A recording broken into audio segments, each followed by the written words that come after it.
now that you're back, do you want to like try to play 40K with us sometime? Yes. Yeah. Okay. So actually, this semester's a wash for me. Like in general, it's like a wash just because like I can't do anything. Mhm. All right, we are live. So like, Yeah. hello. Oh wait, nah. Yeah. Actually, wait.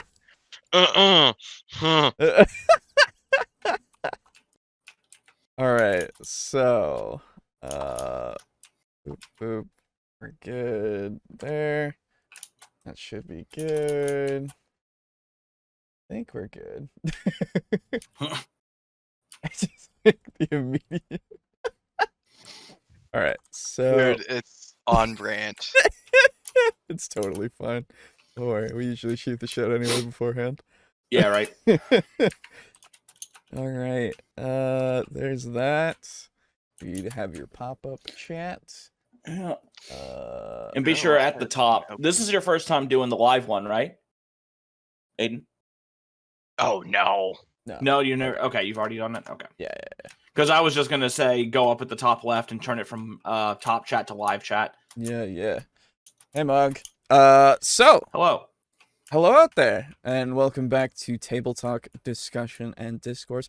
I, as always, am your host, Alejo, aka Great on 95. Yeah, I'm your third host.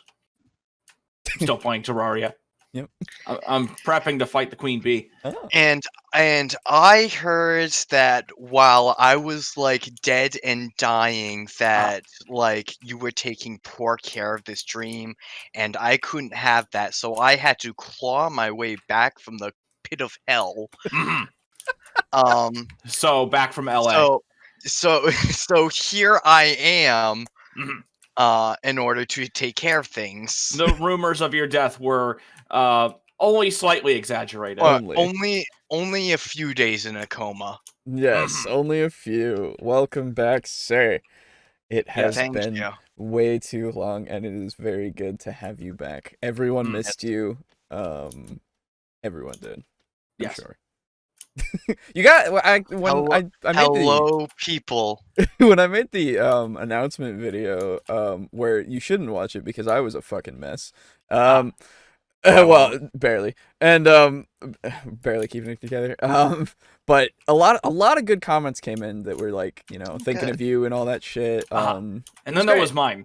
And then there was I never actually said it. I asked first. Yes. There's always that one asshole. Sometimes that asshole is one of the people of the podcast. Yes. Yes. Yeah. So it's been fucking. It's been a fucking nightmare having to do your job for you. But yes. In a few days of a coma, glad you're fine now. Yeah. Do not recommend, by the way. My car like pretty much crumpled around me, and they pulled me out with the jaws of life. Nice. And do not recommend the process. And honestly, still recovering from it.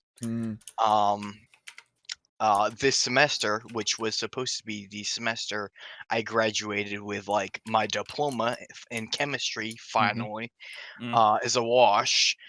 But I'm here. But you're here. Barely alive, but alive. Oh, by the way, Aiden, you'll be happy to know they're giving us a bunch of money. I've already told him. You've already told him. Worry. Shit. You're aware of the riches. Oh, I was already like aware Steely being our first. Right, yeah. Okay. But no, I was telling him how fucking surreal it is. So I mean, it's we're back to regular business, boys. Full numbers yet again. Yeah. So this means you had to rely on Boo. Ugh. Yeah, and I couldn't. While you were gone, dude, he had to rely on me. But while you were gone, I couldn't be like, "Hey guys, I have something come up, and I can't join the stream," and then just sleep. I couldn't do that. Imagine like having a guest on. Yeah, right. Like we just Poor have Juice. broken on or something. Yeah. And then just be like, so any other viewers? Any other podcasters? No. Yeah, no. No. Just It's us. just us. Yep. I need someone, and you're my best bet. Yeah, we had Juice on for one thing, and it was just the And it was us. actually hilarious. But it was good. It was good. We've been doing the thing, so it's been all right. By the way, Aiden, never do a voice again. It's racist. Oh, that's right. Yeah, apparently we're not supposed amazing. to. We're not supposed to do those anymore. Well, I already don't drink glasses of water, so. We'll just never do a voice hard for your work character. and sacrificing sleep. Yep. You're welcome. You're welcome. It's difficult to do sometimes. Yeah. I do it. Oh yeah. So today. Oh right. Before we I've almost forgotten the process because I've been so excited that you're back. Comments first. We only have one. And yeah, we only have one comment. Where's Aiden? The show is a lot better with him. Right, exactly. That was the only comment. I'll blame him. Yeah, that one comment left by me. Right. But it is quite literally just from episode 26 where we were talking about the first time we talked about how it's played. That's his new channel name. Oh, aka Basics for Gamers. And Cody's like Pathfinder 2 versus 5e video. And then the comment is from August 3 and it says, "Boy, that Pathfinder video of Cody's aged poorly." Now, to be fair, I will say his that video is still a good way to introduce people to the thing because it is still like a good enough video. It has a few things wrong with it. I should actually watch it again and see how it is a month later. That is, we should actually do that at some point. Like, just like not on the stream, but no, not on the stream. But it is still like a good way to introduce people because I think it does make it so that it looks like, because Pathfinder is very comparable and very like it's not as complex as people say. It is more complex, yes, but it is not like hard to figure out. Yeah, it's not ridiculous. Yes, like in later stuff people will say. But wow, really? Wait, since the Cody drama, he only released one video and nothing else? Gee, I wonder why. Really? Damn, I didn't know that. I haven't been keeping up because I don't care. Yeah. Maybe that means he finally learned he can't write for himself and he needs to hire a fucking writer. But that would actually, I'm not gonna say that. Okay, that would require the intelligence for self introspection. Yeah, no, I'll say it. Yeah, okay, yeah. I'll fucking say it. I'll be the bad guy. One of us said it. I'm still a guest. I'm a listener. Well, to be fair, Cody has droughts a lot. That's true. That is true. That's fair. But yeah, you know, it's not that's not what we're here for. It's fine. Not today, anyway. No, not today. Hopefully not again for a long time. Not for a while. Not until, I don't know. Anyway, so yeah, that's that. And of course, as always, we are brought to you by viewers like you, which we will talk about later on during the middle and the end section. Yes, thank you. I've been finding a resource for Pathfinder 2e for easier character sheets and cheat sheets to make the game easier to play / run. Oh, there you go. Ooh, yeah. Nice. Hey, we got some great commandments off these terrible hot takes. It is true. You mean demandments? It is the demandments. Yes. Don't you forget. Yes. They're fucking great. That's fucking that list is great. But yes. So today we're going to be covering a Matt Colville video. Oh, hey. He is, if you don't know him, he's got a bigger channel. He's been doing like actual plays and other stuff, and we covered him once before, I think. Yeah, I think so. And he is this time talking about running D&D, which this also applies to any other tabletop, I think, anyway. But it is called Running D&D, Engaging Your Players. And so yeah, he's a big voice, and it's going to be interesting to see what he says about it. I've watched a little bit of it, and it seems interesting to talk about. Boo, are you in the watch together? No, I'm about to join it right now. Okay, cool. So, yeah, that's the about thing. to cross the finish line. Come on. Well, apparently, I gotta make a new username on here. Dude, they changed the way that it works. Now it like asks me if I want to be me for my nickname, and I'm like, okay. I just click apparently continue. I got logged out at some point. Fuck it, who cares? Anyway, so let's see what he's talking about. Hey everybody, Matt Colville. I really often get questions from DMs asking, how do I get my players to engage with my content? And I think there is an easy way to do it. It just requires thinking of the PCs more like action heroes, and then thinking about what makes a good action hero. But before we get to that, I'm actually a little suspicious about the question. It's weird to me that I get people in every live stream saying, my players don't seem engaged, but not, my players don't seem to be having fun. That's weird to me because it makes me think the players are having fun. If they weren't having fun, I'd be getting questions about that. So I fear the players are having fun. They enjoy playing D&D, but the DM wishes they would be more interested in the lore, in the world building. But I submit world building is something we as DMs do because we like it. It's mostly for us. It's not really for the players. That's not 100% true. There is value to world building. Players love it when they encounter a well thought out detail about your world because it makes the world feel real, and that feeling is the most precious thing we have. Presenting a self-consistent world that seems to operate on rules with a consistent tone, that has value, absolutely.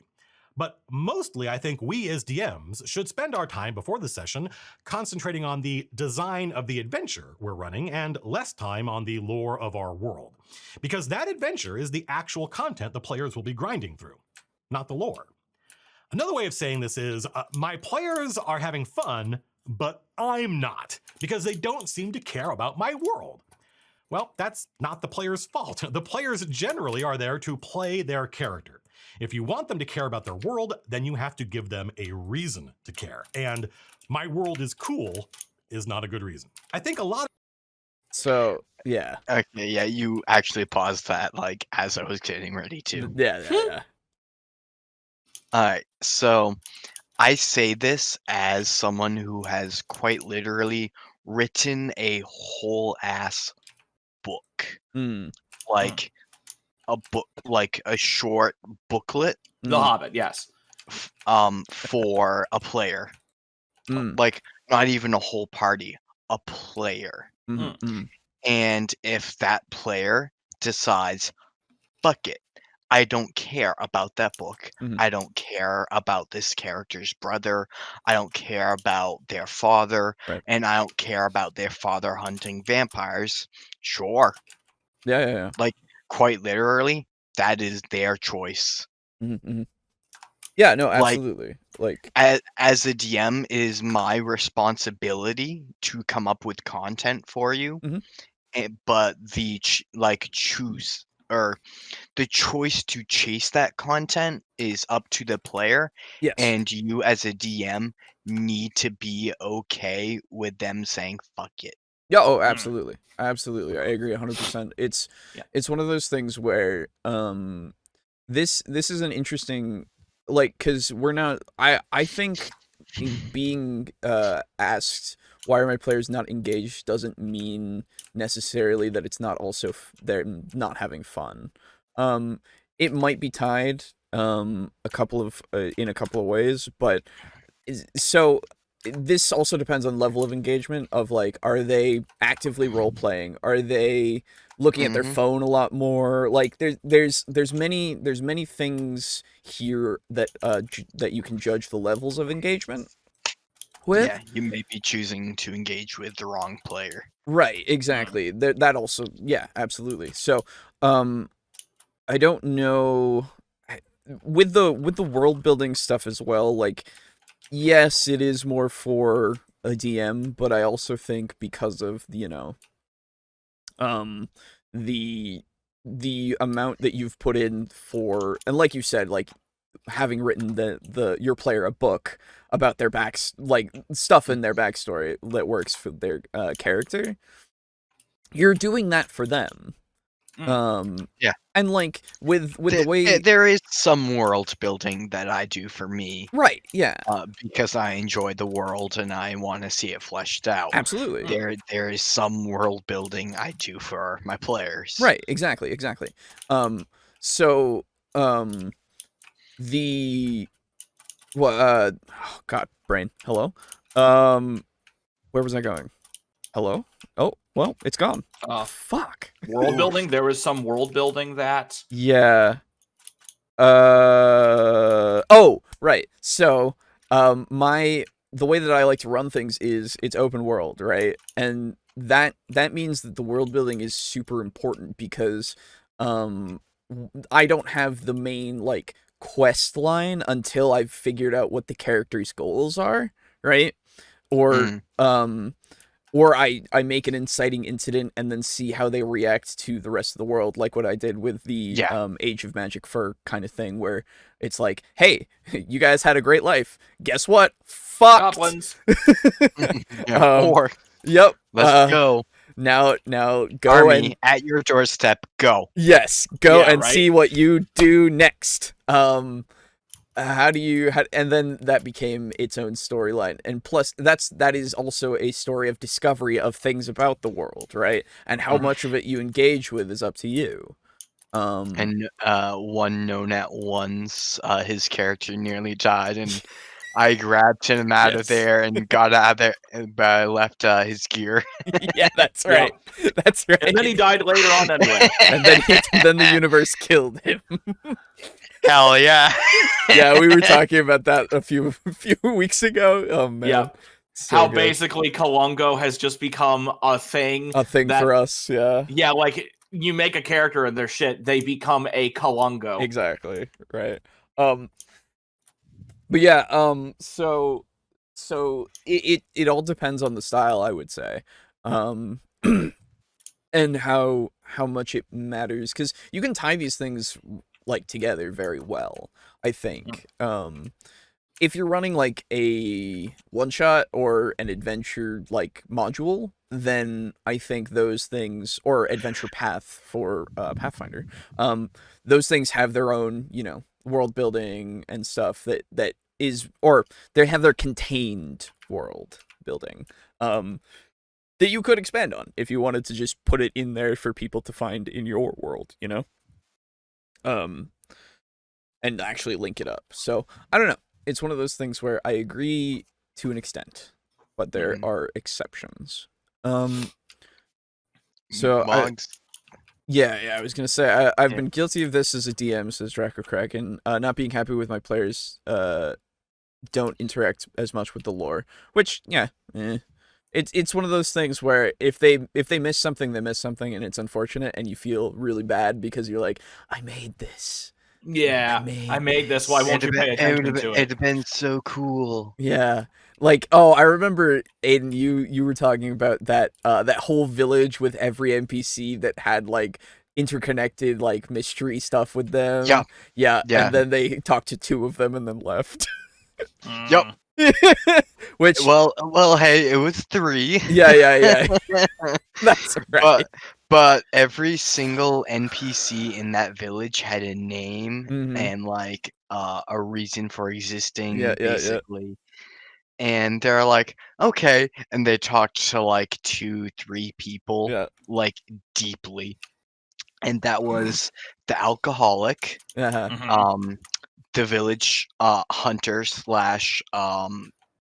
like the mayor, I guess, and an old lady. There you go. And out of 26 like NPCs that were named, that was it. Oof. And like they briefly talked to the young child, who is, by the way, going to become quite literally like the main of the Khajiit, which is like a king, basically. Okay. Wow. But he's going to be the one basically, and they briefly talked to him because he was 10 years old, and then they left. And I'm like, all right, noted that. But that's the other thing about making such like deep stuff, is that you can continue to use it and like kind of tie it back into other things if you need to, if you really want them to figure it out. I have plans for 2 months in game down the road. Yeah. They're like, oh yeah, the main is he's been born and he's missing, and he's somewhere in High Rock, but we don't know where. And they're going like to have a bunch of clues that lead back to the kids, and they're gonna go, oh shit. Yeah. Why didn't we talk to that thing? Why didn't we investigate this more? But like all they know is that there's some weird Khajiit child that's the son of the lumbersmith, or lumberjack rather, who punched down a tree, and who had like big hairy like body basically. Yeah. Oh.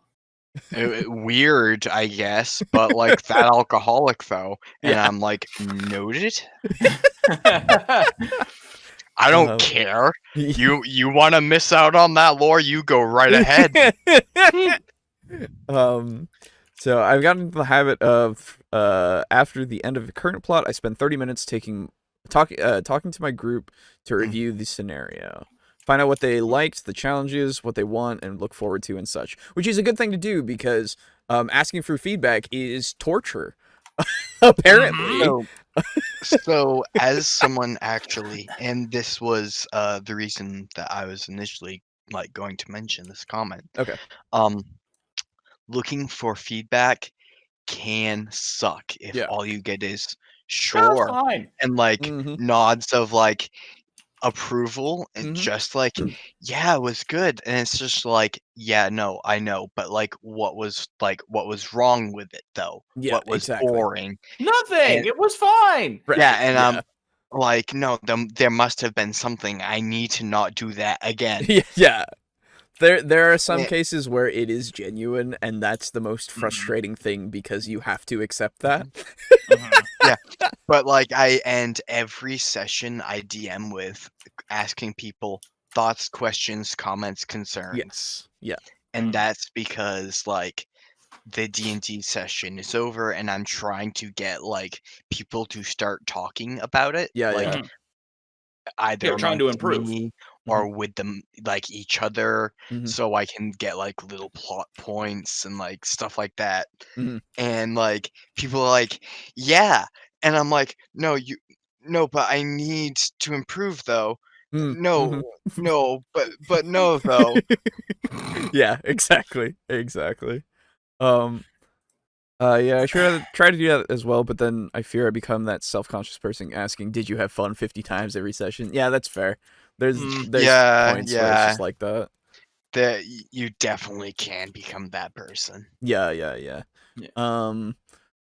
My plot points and scenarios take multiple sessions, like 4 to 5 sessions, so I don't feel like I'm badgering them. Last game, the group actually talked about the game themselves. Felt great. Hell yeah, dude. That's good. Nice. If you can get them to actually like talk like without prompts about the game, oh man, oh, you learn so much. It's so good. That's when you get like a recording app on your phone. Just secretly record like, I'm gonna go use the restroom. Leave that shit on, and then you're like, okay, come back later, and then just stop the recording. And they're like, what the fuck was that? Nothing. Nothing. I record everything. Sometimes it feels weird to like give big feedback / critique to someone running a game for you that is your friend. Yeah, I can understand that. That's why you often get the no, everything was fine. Yes, yeah, which is why, thankfully for us, where, you know, we're all assholes all the time anyway. We're all assholes all the time to each other, but it's also like we understand that we want that. Like we have talked about this shit so much that it's like I need the criticism more than I need the praise. Right, exactly. And unless it's something that you're like really proud of, like for obviously, I always value the criticism, but the time when I had a certain character betray a certain person, and everybody was like, "Oh shit!" Everyone went, "Oh, losing our minds." Yeah, that feels incredible because that alone, you don't have to ask. The reaction alone is, "Holy shit, that was great." You even had us like we were even going through and going, "Does this make sense?" And then we made we pieced it together and we were like, "Yes, it does." Yes, makes total sense. Which was like, I bet that felt even better. It did because I made sure to write it so it made sense. Yeah. Because I mean, if we harp on anything, it's fucking consistency and logic in our games. Yes, very much so. I don't just harp on that to be a part of the group. I want it too. Exactly. I am the biggest criticizer of plot contrivance around. So like, it's important that that's part of my D&D games. Exactly. Yes. And that's why I'm taking so long to write my Cthulhu campaign, because it basically has to be perfect with this group. That's true. Yeah, with this group. Yeah. And the thing that always gets me, I know that like there's no way for you to know that it was how bad it was, but I'm always surprised at how much you enjoyed the other Cthulhu campaign, because man, it was garbage. Yeah. Oh, I bet behind the scenes looking at it. Man, you know what? I got to blow some dude's head off with a shotgun. Yeah. I'm not complaining. It's true. Exactly. And then you didn't get arrested for it? Although you were in the South, so... Exactly. I'm in Louisiana. That's gun country. It is. Only place safer would be fucking Wyoming or some shit. Or Florida. Hey, you know what? I shot some dude's head off, and then I went to the cops, and the cops were like, "Yeah, all right, fine. Nice, all right, yeah," and I'm like, "Hell yeah, bye." Yeah. Because you were able to like logically do it. You shot his head off, but then you were like, "Hey, I'm a cop. I have multiple witnesses and shit. So here's my like identification. I'm from New York. You can call my fucking chief, and he'll be like, "Yeah, he's a good guy. He doesn't just shoot people for no reason." Right, exactly. But most of the time. Most of the time. God help if they're a teenager. Oh man. Alright, had a murder mystery set on Ravnica. Party decided to kill everyone in the mansion and thus leave the campaign was no longer a murder mystery. The plans of mice and men. What are you talking about? The murder or murderer in the murder mystery is now your players. Yeah, exactly. Have people on their trail and they're trying to hide it. Yeah, exactly. That'd be cool. Yeah, that was a welcome back from Roid Rage Rules. That's right. Which I have already responded to. Yes. Oh, I have had DMs ask me at times if I was having fun because I didn't engage much in a session. I let them know that I just wanted to listen and let others get the spotlight. Yeah. Oh, that's definitely also a thing because a lot of the times I really like watching like things unfold. Like it is basically free theater to me, you know.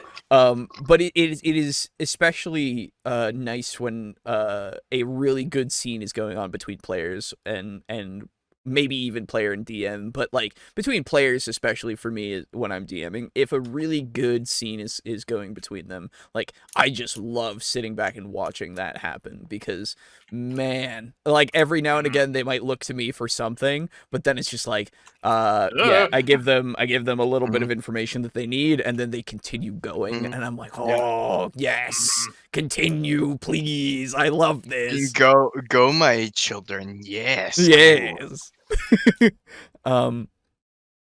At least that's why I imagine it's hard to get feedback from players. Yeah, the being friends and stuff. Yeah.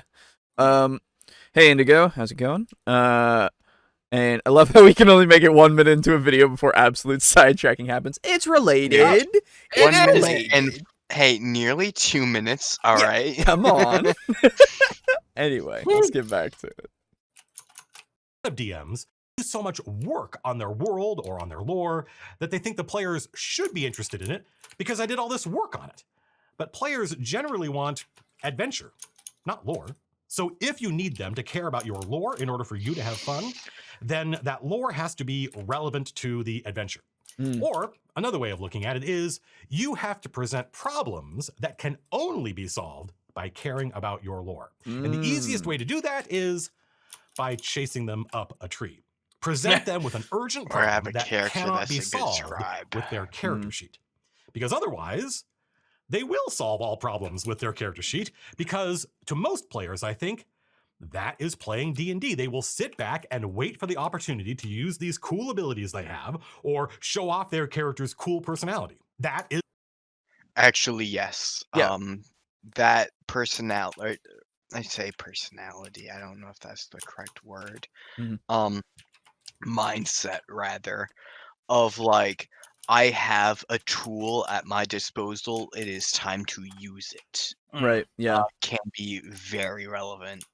Yeah. Absolutely. I think when he's talking about like having problems that can be solved with something that isn't the character sheet, that's very hard to do, I think. Because the character sheet is where your skills are, you know? And like, yes, I think it depends. It's the skills you've chosen to play for this character. Yes, exactly. And like, I think the usage of lore instead of a skill is good to do at times, but it also depends on your group, right? And it depends on the player, like the characters themselves, what they're going to be doing. Because like some of them might not be so willing to go and research, in which case, you know, you could have them split up and do that, and we've talked about how that's fine. But it's one of those things where it's harder to get them to want to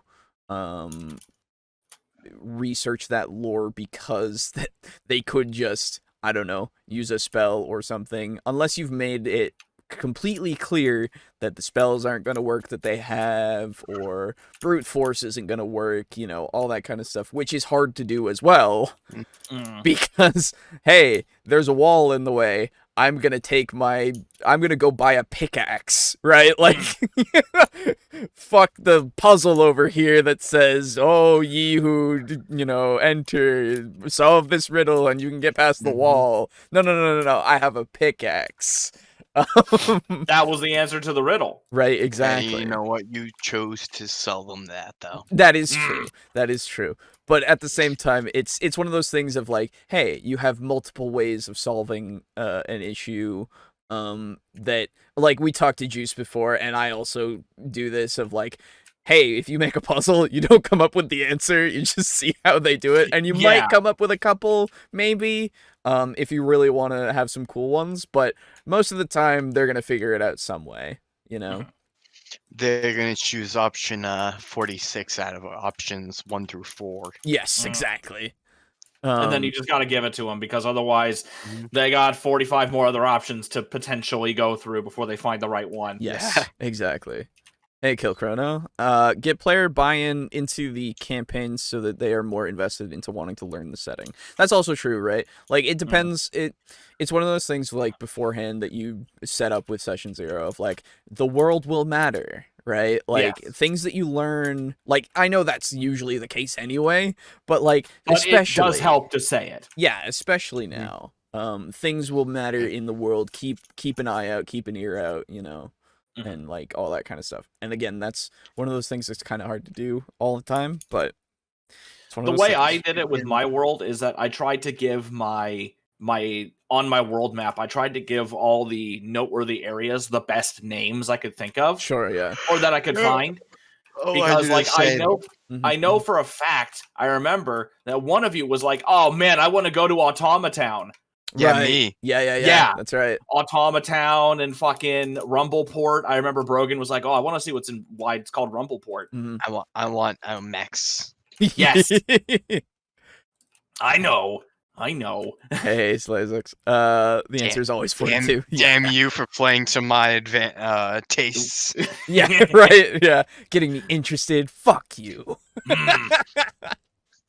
I didn't say I wanted that.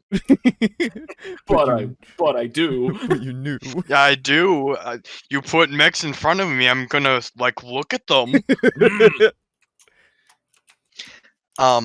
But as a side note, real quick, yeah. You can tell the players brute forcing a problem is not like the only way around a problem.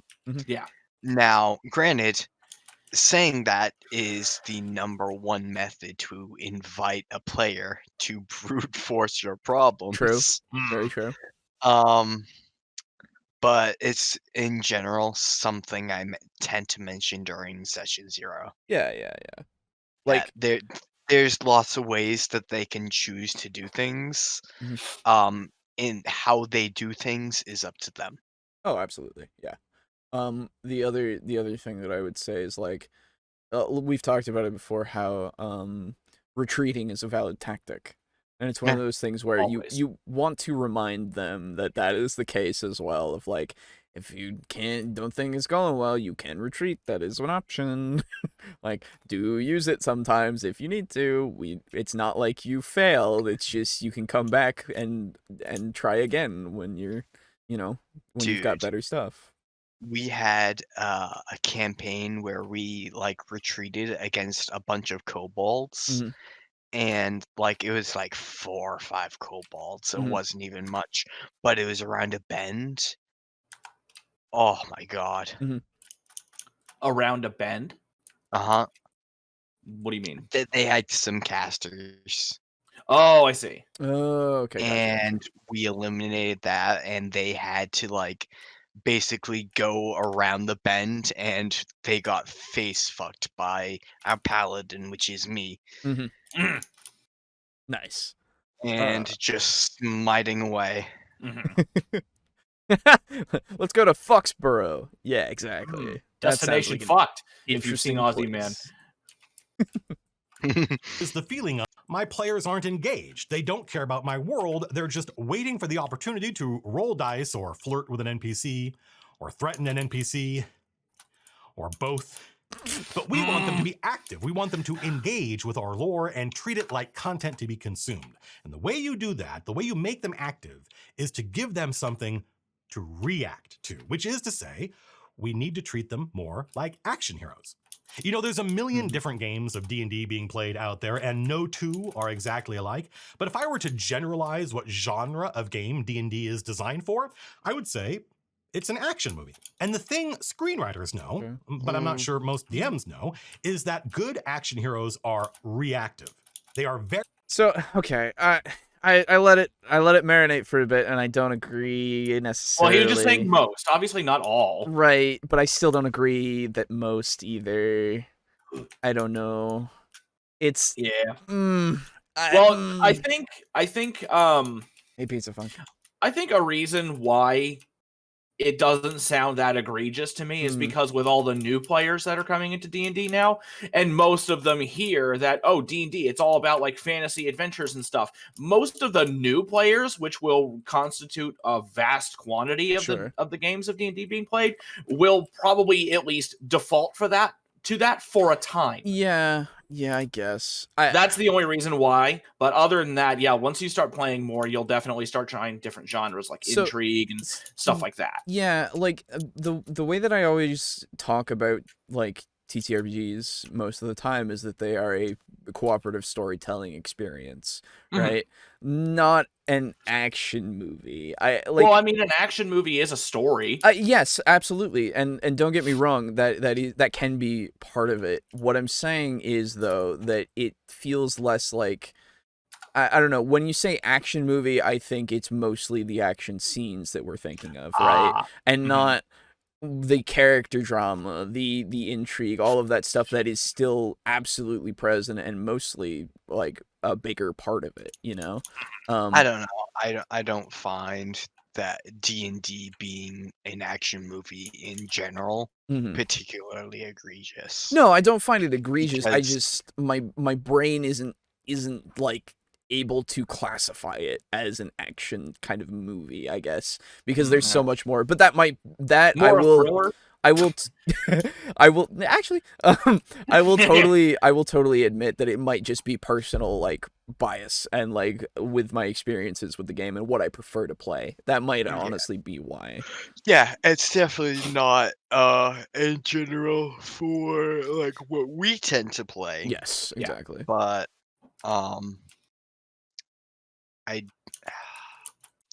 I don't know, D&D is played by a lot of people for a lot of reasons. It is true.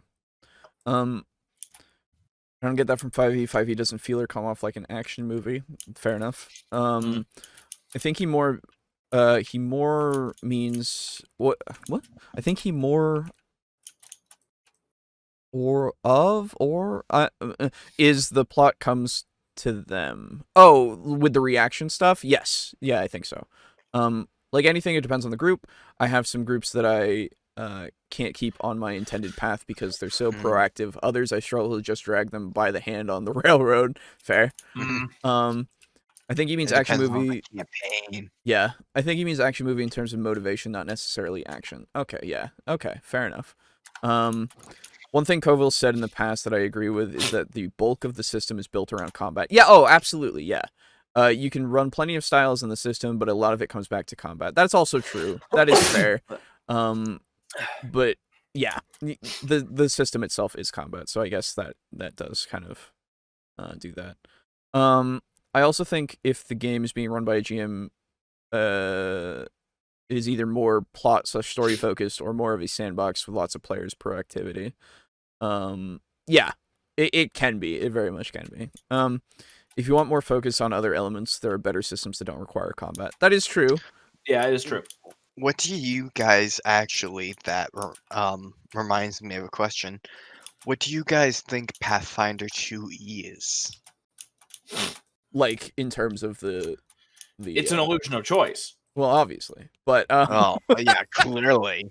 Yeah. So, again, I don't know why you should even need to ask. Again, I think it's based around combat still. Because it is based off of like what 3.5 was. And I was gonna say it seems, if anything, more of an action movie than even 5e was. I think it's one of those things where with that it feels more action movie-esque, I would say, yes, because the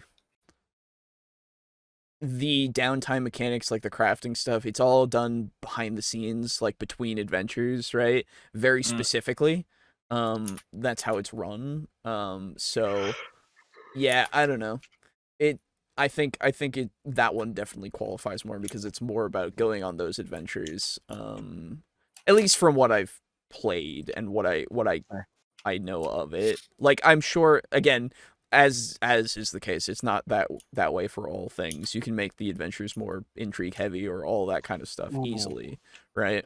But from the outside, more of the outside in, it does appear pretty much the same.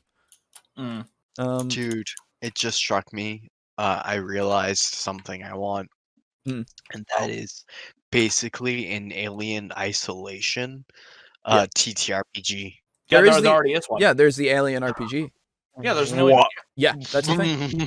Yeah. Excuse me, I have to go buy something real quick. Okay. Right. There's a quick start guide, and then there's already 2 pre-printed adventures: Chariot of the Gods and another one. I forget. Yeah.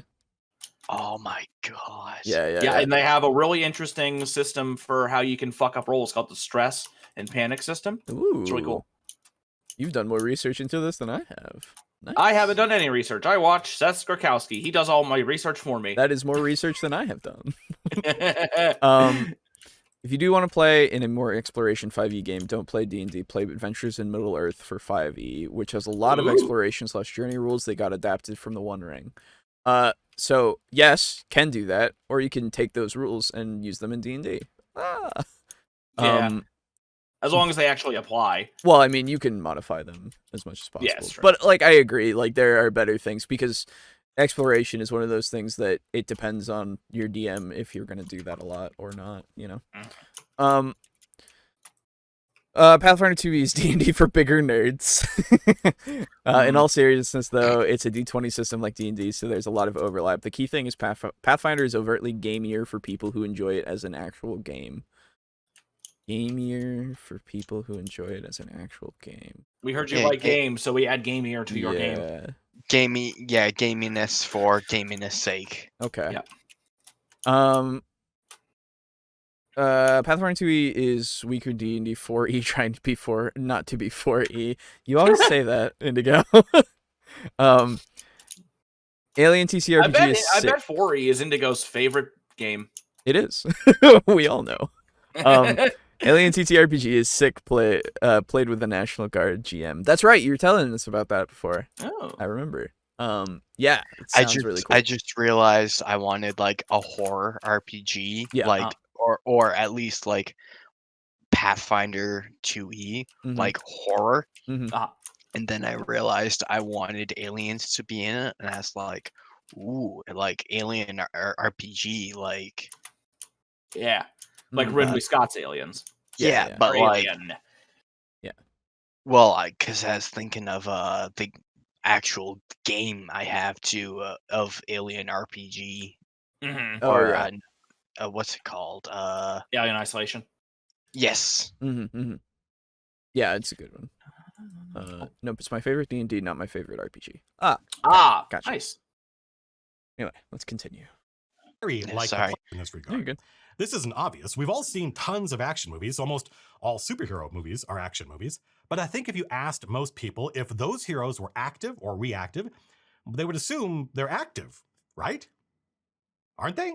Not usually. John McClane in Die Hard does everything he can think of not to get involved, even though his wife is a hostage. When the bad guys start shooting, he has a gun. Does he leap out of the corner office and start shooting? He hides. He tries to call the cops. When that doesn't work, he pulls the fire alarm. Get the fire department here. Yeah. When that doesn't work, and they send a bad guy to kill him, he tries to arrest the dude. The only reason that first bad guy dies is because he falls down the stairs. It's true. This is one of the archetypal action movies, and our hero doesn't act. Even once he has a machine gun, does he get the drop on the bad guys and save the day? Nope. He tries to call the cops again. He desperately tries to get the police to deal with the problem, and only when he has no other choice does he finally do something. Does he finally engage? It is literally 45 minutes into the movie before John McClane fires his gun. The writers spend all that time raising the stakes, cutting off his options, backing him into a corner. Yeah, because it's fucking cool. Chasing him up a tree until he has literally no choice. He is reactive. Indiana Jones, in the other good Indiana Jones movie, tells this dude to go screw. First, they had to kidnap him to get him to even listen. Then they show him this ancient artifact, which should get his attention, but he's like, I don't care. No, I don't believe in the Grail. It is a fairy story. Only when we learn it is his dad the Nazis kidnapped does he act. Only when the DM forces him, chases him up a tree, gives him no other choice. Gives him no other choice. Yeah. He's right about all of these, obviously. But it's hard to do that for a player. Yeah, because like that's the thing. It's incredibly hard, given what characters in D&D can do. It can be incredibly difficult to push someone into a corner like that, right? Because they've got potions, they've got all kinds of tools. Because John McClane was written that way, whereas a player character is not written. No, he is imagined. Yeah, he doesn't conform to what you've put in front of him. He can do whatever he wants, or she, or whatever. Like so I again, all it applies. Still, like I agree that this is a good way to do it. It's just, how the fuck are you gonna do that for a player? Like, I guess you can construct the scenarios so that you can do this more easily in the sense of giving them overwhelming odds. But the problem is, as soon as you do that, you're not as soon as you do it, but you're starting down a pretty slippery slope to a railroad. Yeah, in a way. It's one of those things like I mean, the system is better embraced when using the hard rules. It is for people who enjoy those tactical combat elements, tight maths, and balance, and hard rules for stuff like crafting and skills, as opposed to 5e that is much more rules light and open to improv for people who don't care about the rules getting in the way of the narrative and roleplay. That's true. Hey guys, I have a question. Okay. This is like not really. This is alien related, not TTRPG related. Okay. Yes. But I have never seen an alien jump. Have you? I could have sworn they jumped all the time in the first movie. No, not the first movie. The alien falls, technically. Oh, or they no, don't doesn't fall. They don't like run and descends. leap forward in Aliens. In Aliens, that's the second movie. First off, they run around. Because the reason why I'm asking this is imagine like in EVA, where like you're along the surface of the ship instead of like you are outside the hull. Mm-hmm. And can you like jump off the surface of the hull and fire off a gun? Because like the surface of a ship isn't enough to bring you back down. Right. Like it doesn't have enough mass to it to have a gravitational pull. Yeah, you would need gravity boosts. You can theoretically just like pulse along with your compressed air. Yeah. So will they just like all bunch up in a pile, and can you just fire off a gun? Oh, come on, their AI is better than that. So I think, well, here's the thing. Again, they're written that way to not jump in the movie. It's clearly intelligent enough to be able to just jump. Yeah, I think because I think it's even like small children who right. You know, I think it's easy to assume that they can jump. Yes. Yeah. I don't see why they couldn't, and I think in the movie it might have been in Resurrection. But you might have. So seen it wasn't in it. Okay. Maybe like they crawl around and stuff, but other than that, yeah. Jump because of the size and the weight, maybe. So okay, yeah. But like, even if they jump, it doesn't matter because if you've got compressed air and can dodge them jumping, like, they're fine. Dude, they're going off into a star. Or something. Yeah. Oh, absolutely. Yeah. Oh, yeah. They're gonna get caught in a gravity well and die. Yeah. Well, here's the thing, though. Here's what would happen, though. If you did that and one jumped and fucking you just dodged out of the way and just kept firing at the others, they would just crawl back inside the ship. They're smart enough to know. Maybe. They certainly display a fuckload of intelligence in the movies. Yeah, I should watch through all those again. Dude, they're so good. I like unironically, like Alien 3 is pretty good still. I know it's not the best one, but it's still pretty good as opposed to the rest of them. Or not the rest of them, sorry. As opposed to the ones that came after, right? Yeah. But I've been watching a fuck ton of anime while I recover, basically, in between therapies. Mm-hmm. Also, how have you been enjoying Gintama? Well, let me. It's great. That's good. What episode are you on? What just happened? I'd love to talk about it. Gintoki struggled that they had stolen his junk and replaced it with a screwdriver. You're not at that episode yet. That was episode 247. No, I've been watching a lot of it. Okay. Oh man. Anyway. Yeah. So you've been watching a lot of anime. Yeah, but like I should watch through those. Yeah. Oh, absolutely. You should. Like I should like do up like the 1980s movie buff. Hell yeah, dude. I actually have RoboCop on Blu-ray that I still haven't actually taken the time to watch. Yeah. Oh, I love it. It's such a good movie. It's such a good movie, dude. Dude, I still need to watch the remake. Oh. I haven't watched it mostly because I don't want to. Yeah, dude. You know what I love is how Monster Hunter came out in the movies and like no one is talking about it. Dude, wait, it came out? I'm so glad. They know. It came out? When did it come out?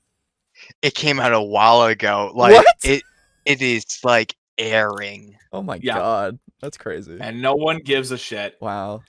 No one is talking about it. We're off topic a bit, but yeah.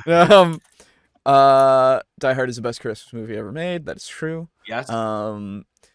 What he's talking about works better in movies and TV shows than in RPG milieu? I don't know media. that word. It's media. Well, which is about the social dynamic of being part of a group and the players play the game together. Yes, I think it works better as a TV or movie instead of the RPG. Railroading. Yeah. They jump in Mortal Kombat 10. Oh, yeah. But is a railroad even that bad if we allow to jump track with enough effort? So, yeah, it's one of those things where it's one of those more concealed railroads of, like, it's not really a railroad because you'll allow them to do whatever they want, and if they just get off the ride, then they can get off the ride. So, I don't know. It's one of those things.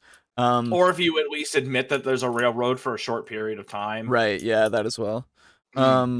Yeah, just trust me goes a long way with players. Exactly. More alien stuff. That's weird. Who would ask for that?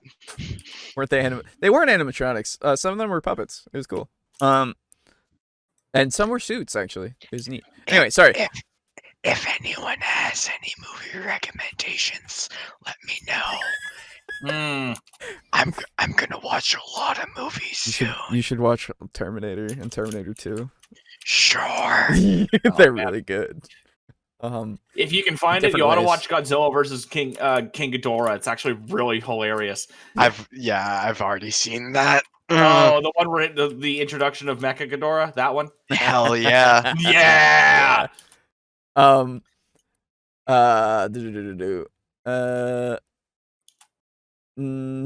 just imagining Mario's Xenomorph evolved specifically for jumping. Aliens, good movie. Yes, multi-track drifting. Still don't get why facehuggers die so quickly, dude. It's because that's their purpose. They're like bees. Their purpose is literally they impregnate bees. and then they die. Yes. Stunt people died making that Monster Hunter movie. What? Is that true? One of the stunt people apparently died. Holy shit. Oh, of course he did. That's horrible. Well, he's a fucking pleb. Okay, so actually the director, right? The director of the Monster Hunter movie is the same director as the Resident Evil movies. Right, yes. Yep. And people got injured because they had their face degloved. Right. Face what?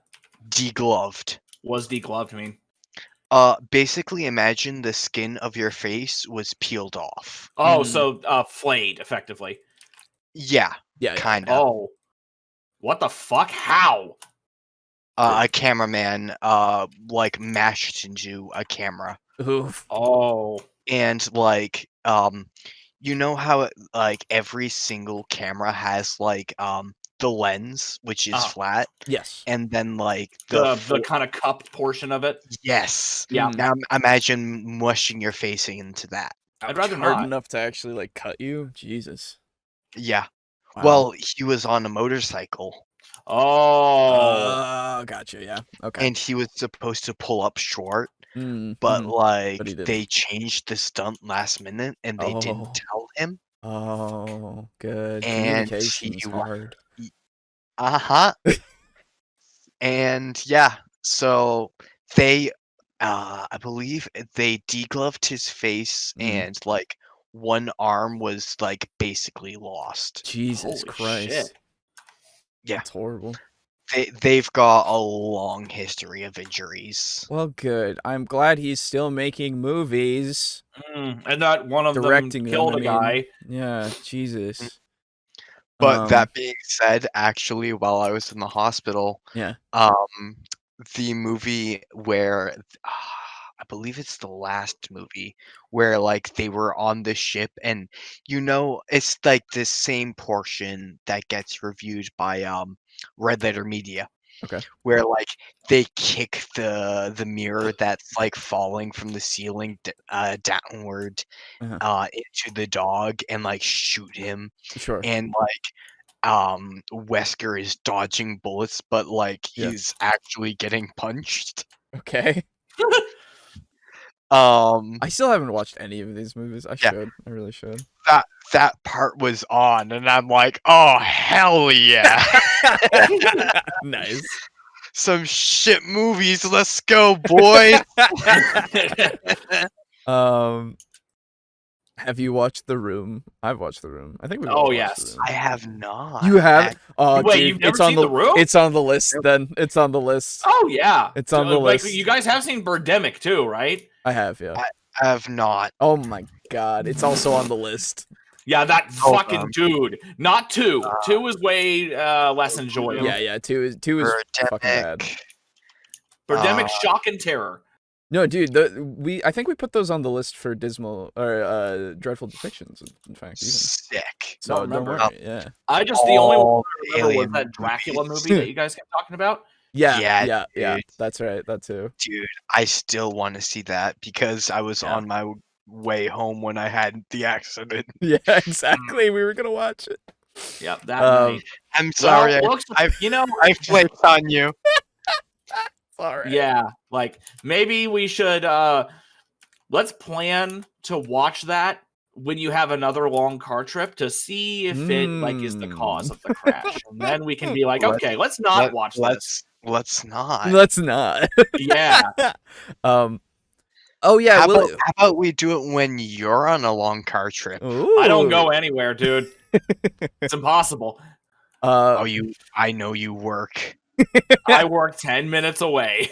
10 minutes is long enough. That's a shame. Dude, I crashed on a straightaway on my way home. So actually, yeah, I remember asking. I don't know if you were ever able to answer. Do you remember if it was your fault or their fault? I'm curious. Dude, honestly, I don't even know what happened. Oh, okay. Literally, the last memory I had was me telling my friend / the other closer who closed the store down with me to be careful driving home because it was storming and like snow had come down. And was me messaging or telling rather him face to face to be careful driving home, and then messaging another friend of mine that it was snowing so I could drift. Nice. And then the last thing I remember is I got in my car and then I was in the hospital. Jesus Christ. And they're like, Aiden, you have therapy. And I'm like, that's impossible. I have therapy. Therapy is for druggies. And they're like, no, Aiden, like your arm. And I'm like, what do you mean my arm? And I like, where's my arm? I lifted both my arms and I noticed the weakness in myself. And I'm like, shit. Yeah. Oh yeah. Also, I was trying to get below 200 pounds. Yeah. Because I was at 203. Which is like, it's below the margin for obese, but like 29.9 is your like BDI, BMI, OSI? BMI, body mass index. Yes. So like it's below the margin for obesity, just barely, and I was like, fuck yeah! Now all I need is to like get below 200 pounds. Yeah. And I woke up and I was 178. Holy shit! Well, that's Jesus Christ. And I'm like, yeah, all it took is like a near-death accident. Jesus. Now just don't gain it all back, otherwise you're gonna have to get on another one. Oh no, that's not a problem for me. I was/am on paleo. There you go. Nice. Okay, why is this bird doing it? Yeah. More movie recommendations. I heard Willy's Wonderland. I hope that's still fun. Dude. Fucking Willy Wonka. Oh, yeah. Well, Willy Wonka. Oh, yeah, I saw that. Charlie and the Chocolate Factory. Yeah. That's right. Yeah. Yeah. So, time to hit the weigh and bulk up. That's true. Dude, Leave it to Paul W.S. Anderson, direct another Capcom movie and yet again star his wife as the leading role. That's true. Of course, dude. That's true. I was trying to remember Paul W.S. Anderson. Yeah. Yeah, that's him. Yeah. All right. It's like the extreme version of my friends who lose a bunch of weight and are like, "Thanks, I've been real stressed lately, and that's what's causing it." Comas are the ultimate weight loss. That's true. Fucking hell. Anyway, let's get back on topic. Let's get back to the video. Yes. Luke, Every minute. We've talked about him before. No, I do not want to go on an adventure. I have responsibilities. That's how we know he's a good person, even though we know he really wants to get off this planet. And this old wizard is telling him they have to go save a princess from the Dark Lord. He says, no, I promised my uncle. So Luke's DM says, fine, I'll barbecue your uncle and aunt. Now what? The DM backs Luke into a corner. Then he starts to act. Then he starts to engage. Right, again. Think of all the world building Luke's DM did, which he never would have learned about if the DM didn't force him to react. In fact, I think if there's a weakness in The Hobbit, a book I think is very close to how normal D&D is played, it's that Tolkien didn't know this. He was not a professional storyteller yet. And you can see him wrestling with the question of, why would Bilbo agree to do this? And there's no real answer, just, because it's cool. Well, no. That is a bad... Gandalf is like, hey, you're doing this. And then he's like, wait, and then no. he's like, okay. Wait, no, I don't want to. And then he goes, no. I've put dwarves in your fucking house. They are breaking your dishes. No, they're not breaking your dishes. They're eating all your food, and they're talking about how you're going to come with them. I'm peer pressuring the fuck out of you, sir. You are coming with on this adventure. And then he's like, fuck, I actually have to now. And then he gets into it. But, like, there's still that. He's still kind of backed into a corner, I would say. Because, like, otherwise all these fucking dwarves are going to be upset at him. Yeah, they're going to be like, oh, well, get bent. Well, playing host to someone is what like they do initially. Yeah. Like he feeds them. Yeah. Like he gives them like dishes and stuff. Yeah. But he doesn't promise to go along on the adventure. Right. But I'm curious to see. It's been a while since I've read it, to be fair, because I don't know. It's been it's been quite a while, and also like a whole ass accident since I read it. There you go. There's stuff I still don't recall. Yeah, that's fair. What's your character's name in the Devils and Dice campaign? Forrest Witherspoon. Good. No, Rotten Spoon. Whoa, Witherspoon. No, that's fair. I named him like after Reese Witherspoon, though. Yeah, that's what I think. The Hobbit is the definition of being railroaded. Yes, and thusly Bilbo is railroaded. Yes. While I get what he's saying and think it's not bad advice, he clearly has never dealt with players who make an art out of avoiding the main plot hooks. I think maybe he has, but I don't think he does too much anymore. Bilbo ended up liking it though. Yeah, absolutely. It's like trying to wrangle children. I didn't like the movie. That's all I know. And those dwarves and Gandalf were freaking mean to Bilbo too. That's true. Yeah, they were actually. They're kind of dicks. Hey, Steely. Welcome back. Hello. Aiden, you were missed. Hello. There you go. Hey. The boy's back. The boy's back in town. The boy is back. I never left town, but hey. I was told what was occurring about the podcast in my absence. So he came back. I crawled my way back. Almost everything we know about Bilbo tells us how much he likes staying at home, smoking tobacco, and eating large meals, and just being a hobbit. Tolkien never has a good answer to this. And it got worse in The Lord of the Rings. He spent a lot of time trying to figure out why Bilbo would go on another adventure, especially after he came back with sacks of gold and explicitly lived happily ever after. Wait, so he decided this next book was about a different... Well, okay. Technically, So he does leave the Shire. Yeah, he's that's because he's going to die. Retire. Yeah. he's going to go with the elves. Yeah, that's this whole thing. No, he's going specifically into saying like, oh, he made a different character. He became Frodo. Yeah. So Frodo also go on an adventure, but Gandalf shows up and tells him the world will end if he doesn't do it. And by the way, the Nazgul are coming. So that's the trick. So get the if fuck our out. Players aren't engaged, it's because we haven't given them good reasons to engage. It's up to us to give them those chances. And we do that by chasing them up a tree, forcing them to act. We are the antagonists. It's up to us to give the players something to react to.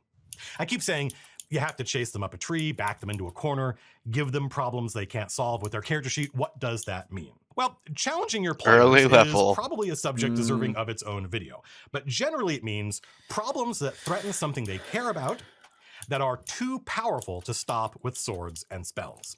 So if the heroes care about the people of this town or this inn, threaten that. If they care about their family, threaten that. But a lot of players, especially when we're young, make characters that have no attachments. I certainly did that. All my friends did. In the real world, as kids, we have people we care about, but many of them annoy us, and we have many responsibilities and very little power. So we make characters with no attachments, no responsibilities, and a lot of power, and that is part of the fun of the game. And I am not here to tell you that's bad. It's not bad. It's fun. But it is probably a phase, and people will say that you'll grow out of it, but really I think you're just going to play so much you get bored of the silent killer with no fixed abode, aka the murder hobo. But you absolutely can chase that character up a tree. It just involves being a little more direct, threatening them directly. A lot of new DMs hit upon the idea of taking something away from the heroes. This is dangerous. It can work, but I would say that what you've presented here is also dangerous to do, backing them in a corner. Like, I don't know. It also could do the same kind of thing of like if you're taking something away, because you're literally going, hey, for specifically for these characters that have no attachments, it's like, hey, you're gonna go on the adventure, whether you like it or not. It's like it's more railroading. Yeah, we're venturing more and more into railroad territory. But that, and like, it's like, hey, like, I understand we're already playing the game where we're making the characters to go on the adventure, but if we're doing this in a way that we want it to make sense, we've already kind of come up with this beforehand for the backstory for these characters, right? We don't need to worry about making them react to the adventure, like the inciting incident, unless we really need it to, you know? Like, I feel like most of the characters that are made have a reason, and if they don't, then they'll kind of figure it out, and you can help them with that. So, I don't know. It's one of those things where I think that this is good advice to an extent. Yeah, you shouldn't always do this. Yeah, I don't think I feel like this is more of a last resort kind of thing. Yeah. Or like you've given the plot hooks for them to say, hey, let's go and do this. And then if you constantly throw out plot hooks and they don't do it, and like the game is suffering because of it, and like here's the thing, like specifically if it's suffering, if it's like, hey, there's bandits outside, you want to go fight them? No, I'd like to work on my blacksmith shop. It's like, okay. You just change the campaign, right? At that point. Yes, because then, you know, they're still advancing, they're still doing things, the plot is still progressing. It's just, you know, they're just doing it in their own way. Right. But if they're like, no, I literally just want to sit around and do nothing, I kind of want to just do nothing. Yeah, then you need to force it. Well, then it's like, why are you even playing the game? Yes, right. Exactly. Bill is just someone who just Elite Four Warrior hashtag relatable. That's true. I am of the mind that there are so many ways to get a campaign started. Yeah. That minimizing yourself to, okay, this is how I get my players in on the action. This is how I get my players invested, like in the lore and in the story. I think minimizing yourself to that is missing out on so much potential. Absolutely. Absolutely. Yes, because now you're not focusing on what you could be doing with the game. You're forced to focus on how do I get my players to play the game? Yeah, this one thing. Yeah. Or not play the game. I enjoy the lore. Yeah. But like you've got like a dozen opportunities before you, but you're like, well, one of three options, which one to pick, Right. which one like works the best. It's like, dude, like there are so many other ways to do this, and like you can have people invested in the story or the lore, and have at first 1 or 2 players, then like 1 or 2 other players care, exactly, and then after a while, like it took like quite a while for in the Cobalt campaign to have players actually all invested. And when we actually were invested, most recently, this session that I was last there for, there was a marriage between a half succubus and a demon, and people, like, if they had the child and the half succubus was not willing to marry the demon, right, or rather the devil, I should say. Okay. It was in hell. Yeah. Because it was I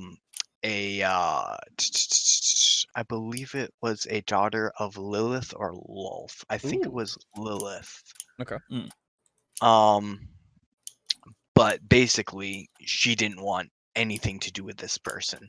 However, this person had been told produce like an heir that is a quarter succubus and that we can train and give powers to, and then like you can do whatever, and so can she.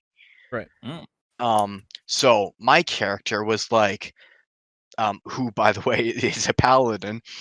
My character was like looking at the rules of the marriage and was like, nothing here like goes against Lathander. Fuck it, like fuck them both. Right. Let them get married, let them get hitched. Like I have my brother's soul quite literally on the line. Right, yeah.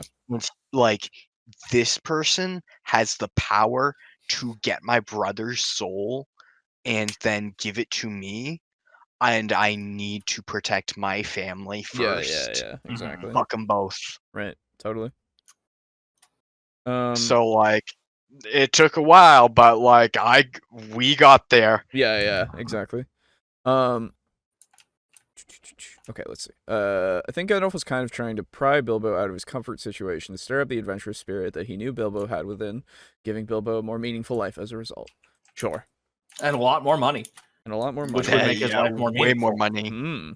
As a Florida man myself, I don't foresee people go murder hoboing. Well, you're give it you're some in the time. wrong part of Florida. Yeah, give it some time. I can give you directions. Don't worry. Everything Colville is saying depends on how the session 0 went and the kind of game the group has agreed on and what game is being played. Yes, absolutely, 100%. Well, that's what I mean about people who purposely subvert the intended plot. Most are just murder hobos. If you have to force them too hard, that's a player GM mismatch. Yeah. Everything he's describing would work well in a game using the Smallville RPG, which is all about interpersonal character drama, or Vampire the Masquerade, which is about vampire politics. Sure, yeah. They made an RPG system out of Talisman called Talisman Adventure. It's a fun little system that goes to level 10, and only the players roll dice. And only the players roll dice with any check. Okay, that's weird. I've played Talisman, the board game. I assume that's what you mean. I think he says at the end of this that this is one of the many ways to increase engagement, and he might do more videos covering them later. Well, then he should retitle this, because this says running D&D, engaging your players, not running D&D, a way to engage your players. Talisman Adventures is really cool. A good framing device can help ease in players while interspersing the main plot. Yes. Like I'm planning a mini arc where the PCs are friends at a stag party who go to a casino city, and the bad guys show up while they're partying. There you go. Talisman Adventures is a new fantasy RPG that's out in PDF. No, I get that. Is it based off of Talisman the board game, or am I Am I like, because like that was very kind of RPG-ish itself. I don't know. It is? Okay, cool. Anyway, let's continue. I strongly recommend against taking their own class abilities or ancestral powers away from them. Mm-hmm. I've done this. I've done this recently. It was probably a mistake. Better to give the players something really cool, really useful first. A magic item, probably. But it could be an NPC, a person, a retainer with cool abilities. Mm-hmm. Then take that away from them, and they will be pissed, and they will react. And then they will want to learn about this villain who stole their favorite retainer. I think we often reach too far, too high. I don't know about that. I don't know if you'd want to learn about them. Because it's like, yeah, I'm going to kill this guy. I don't need to get too attached. Meh, maybe. I don't know. It might be like, how long has he been in power? Like, if he has that's power, true. Or at the very least, if they're not interested in learning about him, you can tell them about them. Right, yeah, other people or like through the course of their pursuit of them, they're like, more. You learn that. Yeah, absolutely. In the Pathfinder 2e game, in which I'm a player, we were playing a module and kind of just took on the big quest because of course we would. We ended up realizing our characters needed better reason though. Yeah, it's one of those things. One of the races in the game is the ghoul, which likes to eat lots of different kinds of meats, either alive or dead. For the Talisman Adventure, yeah, that's cool. Yeah, that's cool. A world threat, the highest possible stakes. In my experience, the entire world is going to die is way too abstract. It's too big. It's hard to wrap your head around it unless your party is very high level, in which case, actually, that kind of threat is probably appropriate. For low-level heroes, the players will probably think, why is it up to us? Good question. Better to start small, local, something that threatens the locals and the heroes. This is, like disease. The heroes are infected with a disease that the spells they have access to cannot cure. A magical disease, why not? And it starts by spreading through the local people, townsfolk, villagers. Watching those normal people get sick and die in some horrific manner will cause some of the players to feel sympathy. We have to do something. Then, when the NPCs they like and rely on, maybe even some higher level NPCs they've always counted on to help them out of a jam, get sick, more of the PCs will react. But there's always some edgelord in the party. No judgment, I have been that edgelord, who doesn't care about anyone but themselves. Well, then they get sick. Done. You've got 2 weeks before the disease leaves you shitting your own entrails out. It is not a noble death. What are you going to do? Once you do that, once the villain or the disease has made them desperate, then they'll start asking about your world. Once you start putting challenges in front of them that they cannot solve with their character sheet. I kind of, it's one of those things of just like, you think about it and it's just like, you don't like my world, you're not going to be interested in my world, I'm going to make your character shit himself to death. Yeah, it's a little weird. It's a little weird. Like, I get what he's saying, and I understand, and I somewhat agree, but I feel like you shouldn't do something that's going to kill your players off, you know? You agree with the sentiment, not the method. Exactly. Hey, guys. I don't know. It's totally possible that, like, this is a PC that, like, it's a mismatched game for. Sure, yeah. And it's also possible that this is a PC that asked to die so that they could make a new character. Yeah, it could be that too. But in which case, why wouldn't you mention that in your video? Yes, exactly. Yeah, exactly. There's so many factors here that we don't have context for. Like, yeah, and not to mention that was never the context. Like, how do you if you have a player who wants to play something new, what do you do? Right. That was never it. It was just get engaged with the lore. This is just get engaged with everything. Yeah, exactly. It's too vague, Colville. Yes. It's too vague. I'm writing a Pathfinder 2e campaign. The first arc is all about trying to get my players to care about their characters before they descend into madness. Good. As you should. That sounds cool. I like these ideas, but to me, it's borderline passive-aggressive GMing. If you have to force your players to care, you being mean to whip them into shape isn't going to fix it. Do them because the players... do them because the players will... Wait, what? Do them because the players will be invested in that, not because will be invested in that. Oh, gotcha. Will be invested in that, not because they're not willing to be otherwise. Yes, agreed. In the module I mentioned, we did a flashback for each character to RP their reasons. Sure, you can do that. That was like I've talked about it before a while ago, but the thing that one of my friends told us about for the Wednesday group that he would do is do the campfire stories thing, where you would be around a campfire and just talk and like have them just share. Either it could be just what they did that day, or just like parts of their backstory, or just to get them talking and actually like get them to, you know, engage with each other a little bit more, which is in itself hard to do anyway, just because like at that point, are they really willing to talk to each other about that kind of stuff? I don't know. It depends. Yeah. Right. My bard took the quest because the paladin would, and they were from the same culture that emphasized duty to shared connections like country when abroad. Ooh. Okay. Will be bloody phone typing. Yeah, fair. Okay. Yeah. My brain can and can't sometimes read mistypes. Don't worry. It's not your fault. Anyway. They'll stick around for things they can use to solve the problem. And those things are the lore of your world. Here's the simplest possible version. The villain is invincible. He has an army of demons, and they're going to destroy the town, the village, the hero's stronghold. His only weakness, the only thing that can stop him, is the stone of invincibility. Yes! I don't know. Whoever in your world you wish your characters would care about. Where is it? I don't know. But it's in whatever land or castle or forest you wish your players would care about. You made all this lore. Now you have to make it relevant to the players. And your lore won't be relevant to the players until they see it as a solution to their problems.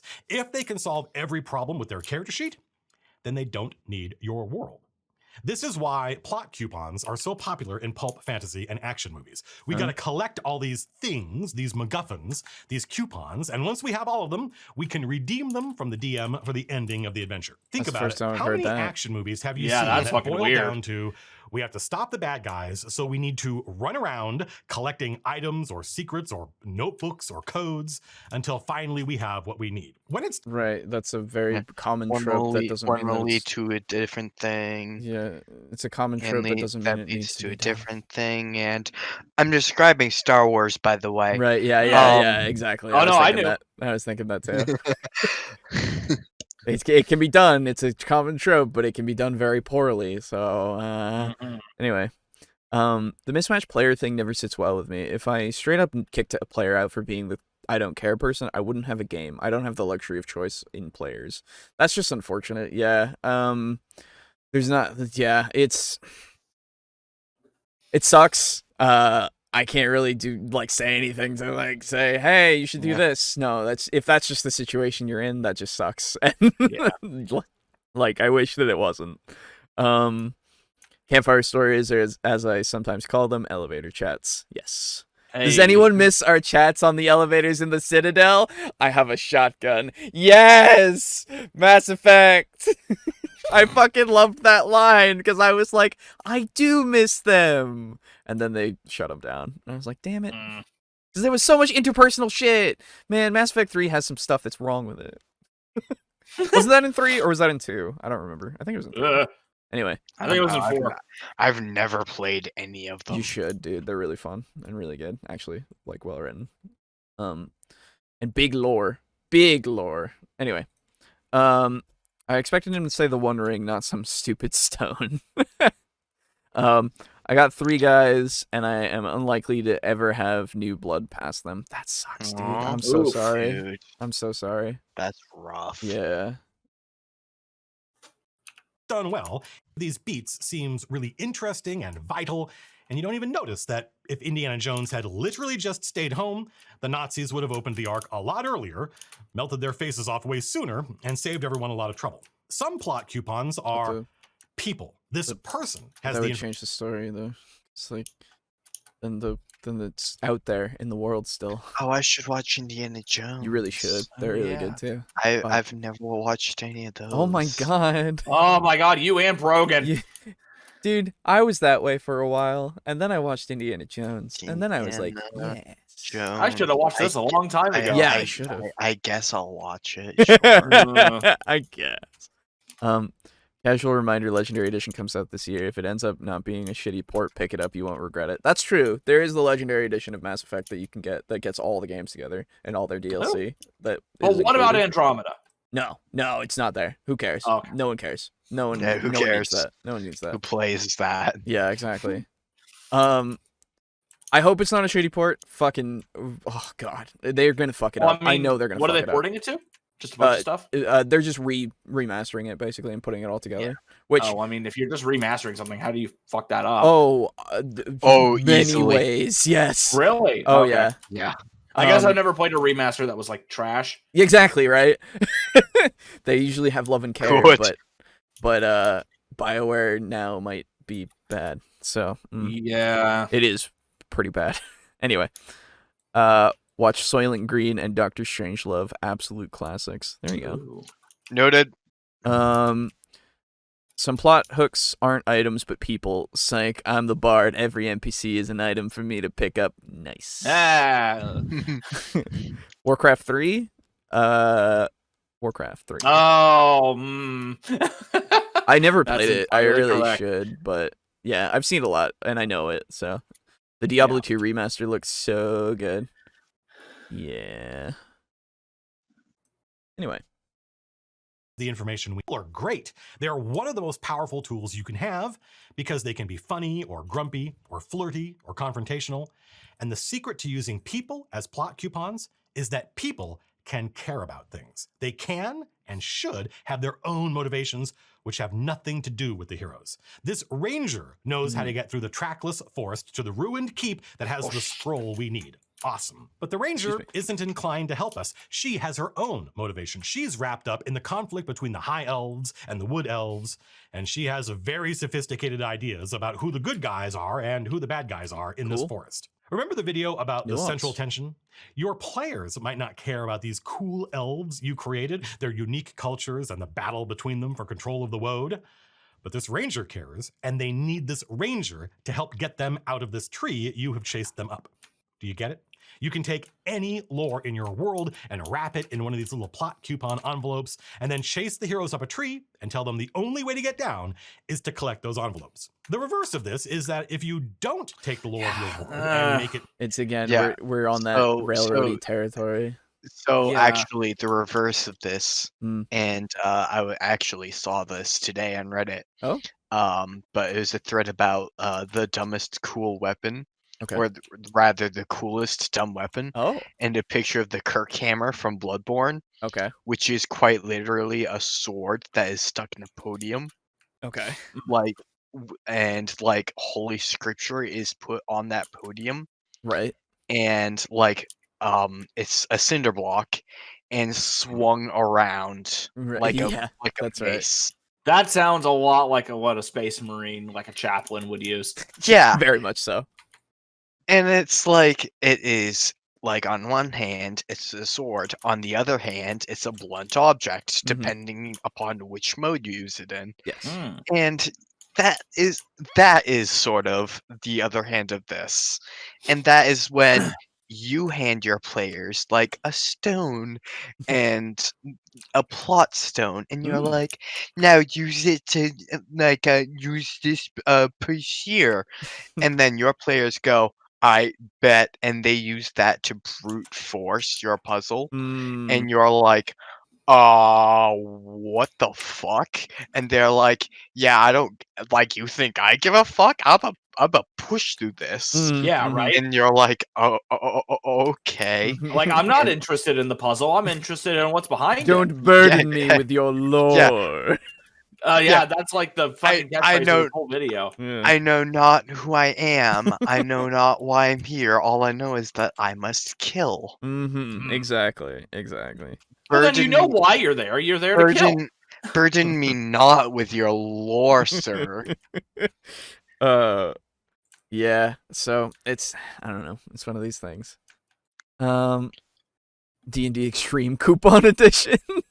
Oh my god. Need them coupons. High elves and wood elves summon the elector counts. Yes, very much so. Especially with the wood elves. Fuck them. Especially with the high elves, dude, too. Fucking. They're so much easier than the wood elves now, man. That's fair. I've been replaying Bloodborne again recently. Hot damn, those weapons are sick. That's true. Hell yeah, That's dude. True. Recently homebrewed a weapon for a player that's more or less Ludwig's Holy Blade. Nice. Dude, I more or less actually homebrewed a weapon that was like Ludwig's Holy Blade. Or actually, no, it was like Ludwig's hammer, actually, now that I think about it. It's the torque hammer. It's Ludwig.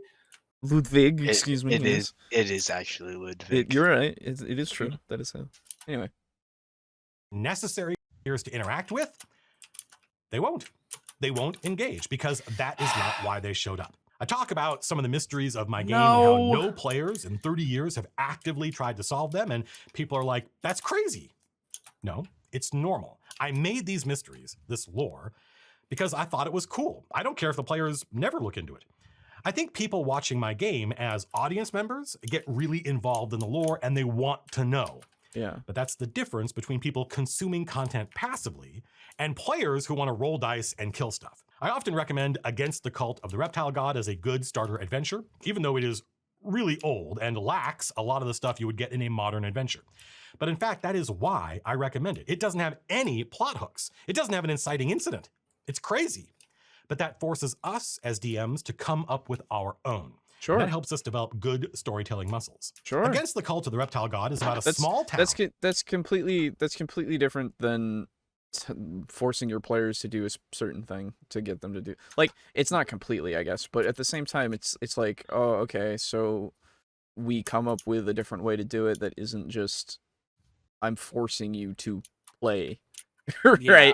Like, But I don't know, man. Like when I come to a D&D game, I'm expecting something, some kind of like, you show up to session 1. This game is going to be like this. It's going to be very freeform. Well, yeah, session 0 itself, right? Like session 0 itself, you already have laid out yeah, you've laid out the expectation of like this is going to be very combat heavy, or this is going to be very role play heavy, or this is going to be a bit of both, and we're going to have, and so whatever characters you have, like we'll build them together, and why not, we'll see how they work together. And like obviously if you have a session 0 and you say, oh, there's not going to be like anything going on, that's fine. But if that, like, I don't know. I come play D&D because stuff happens, right? Usually. Well, so, and you imagine that you're already going to get your DM to, if there isn't anything happening right off the bat, they're going to make something happen, right? Yeah. You kind of go in with that assumption. So at least I do, because like that's the point of playing the game, is for something to happen. Right? Yeah, like we don't just come to just roll dice for literally nothing. Right? Like even like it can be anything. Like even if it's just we're going to be starting a shop, right? Like that is something. That is something, right? Like some people might find that boring, but I would be fucking down, right? Yeah, no, dude, I fucking play shopkeep. Yeah, I would love to do that and figure out how we're getting our supplies and how we're selling it, and if we're going to be rivals with another shop, and if we have to use some subterfuge, or do we have to like fucking pay protection to somebody? Yeah, there's millions of possibilities. Can we catch them in the act and like get them arrested or something? Right, there's so many possibilities. Or it's like some gym fucking nobody who is demanding protection. Right, yeah, exactly. Somebody's trying to start some random dude, and you're like, what the fuck? What the fuck? Get out of here. You're not even in a gang. Yeah, you're just a guy. Get the fuck out. Right? So like this is so very I'm not strange. really that seems like something kind of pointless to me, learning to play an adventure that has nothing in it. As a plot hook, right? Nothing in it, but like the whispers of something at every turn. Right. Yeah. I don't know. So I don't know either. This is very like I agree with a lot of the sentiments, but I don't know about how he's presenting them. Right. Yeah. Exactly. It's like I agree you should find ways to get your players to be more interested with this stuff, but I don't know about you're good. I don't know about all the fucking forcing them to do these kinds of things. It doesn't sit right with me, because I don't think that this is going to be helpful over time, because then people are going to be like, oh yeah, he always does this. Right? Yeah, this isn't going to age well. I don't know. Unless this is a relatively old video. I think this is older. Let's see. Oh, is it? It might be. Hey everybody, Matt Colville here. So loud. I I'm so sorry. Okay. No, this was from February 15th of this year. Oh, okay. Yeah, I don't think this is going to age well, my man. I don't know, man. Sorry. It's like, again, it's got some good advice, and there's something about it. Yeah, no, like it's rubbing me the wrong way. Yeah. As a longtime PC gamer, nice. I admit that I sometimes get anxious about missing content in a TTRPG, and end up checking under every rock until the GM is practically pushing me out of the scene. That's fair. Yeah, I mean, that's honestly, like, I don't know what he's talking about with, oh man, they don't give a shit about your world. Like, it's usually the opposite. Like, nobody wants to do the thing that I want them to do. Right, yeah, that's They're been busy a lot of with the case. the world. And again, I guess this could be, again, just his experience with how he's played, but man, yeah, maybe different groups, my man, like, play with different groups. I don't know. It's okay, Celia. I like to explore the game's environment setting too. Yeah. Oh, yeah. It's fucking cool to see everything in the setting. It's very nice. Yeah. Anyway, let's see what he says next.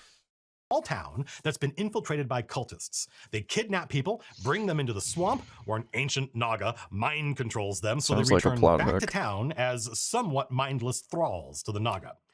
That is bad. We should stop that. But the adventure provides no structure for this, and that's a problem. That's why I decided one of the PCs had a sibling who wrote letters home, and those letters get progressively more dire and frantic until the letters stop. That's the hook.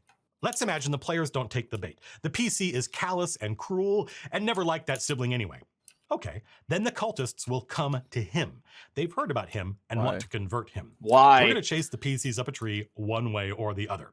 When the heroes reach the town, they have reason to be suspicious, but they often don't know what to do. They don't know how to go about fixing the problem. Remember the video on verbs? So then you give them hints. You give them things to like. This isn't the thing of like forcing them. You just drop things for them to pick up. You're literally that's not hard, right? Exactly. You place these things in certain areas so that people go. Spoilers, right? No, he's going into it so he can like explain how he would how to do how this. He ran it, right? Or how he would run it in a way that is with his point here. But again, we're sitting here going, well, why the fuck would you do that? That's so weird. Like, why would you even be playing this if the players aren't going to be interested? Yeah, just at all.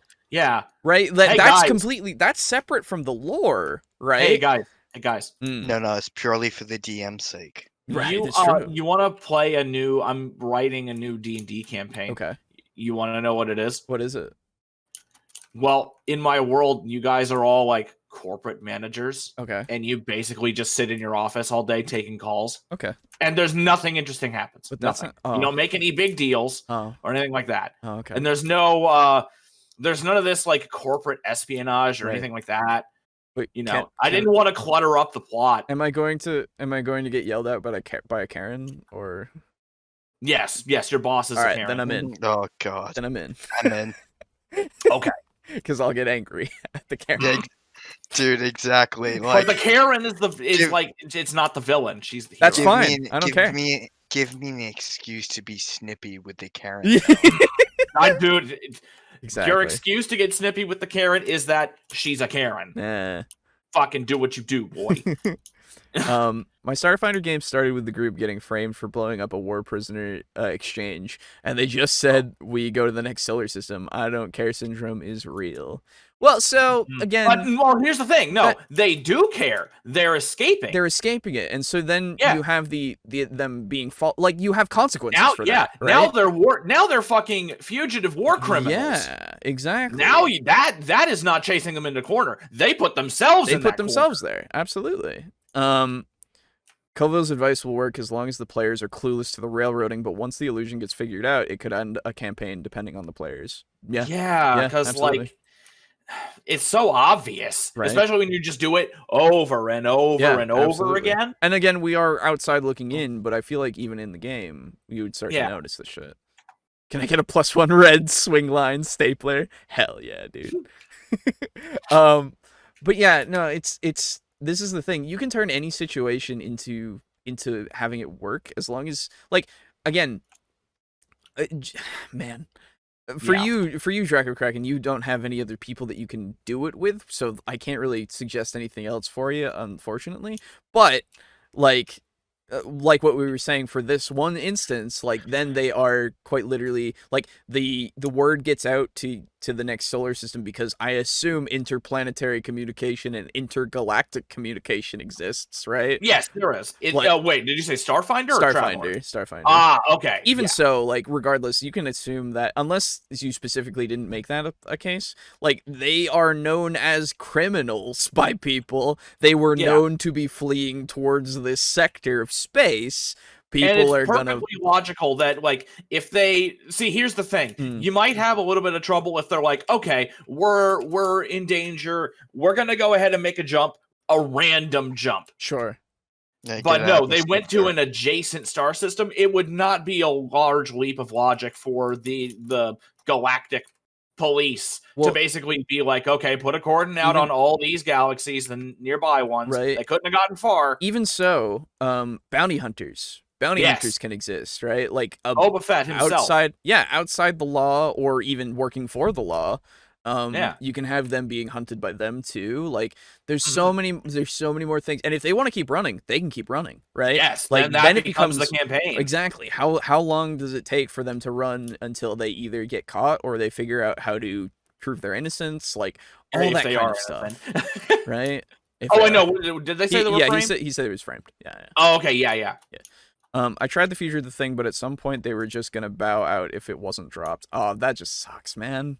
That just sucks. I wish you had better players, man. I really do. Why do you think you can't get anybody new? Yeah. The Telltale strategy. Yeah, exactly. Right. I will remember that. Ben. See ya. Yeah. Yeah. Hey, Ben. Yeah. See ya. Yeah. Fucking hell. Yeah, it really does sound like you need some players. It sucks though. It sucks. If you have no way to, that blows. At worst, I would say try scrounging the Adventurers League for, like, some players that are sick of AL. And, like, try to get people, like, put out feelers, like, complain about Adventurers League a couple times, and look for any kindred spirits and try to look for one, or just say, hey, I need some, I'm a DM, I'd like players. Would anybody like to play with me? There is a specific Reddit LFG. Yes, exactly.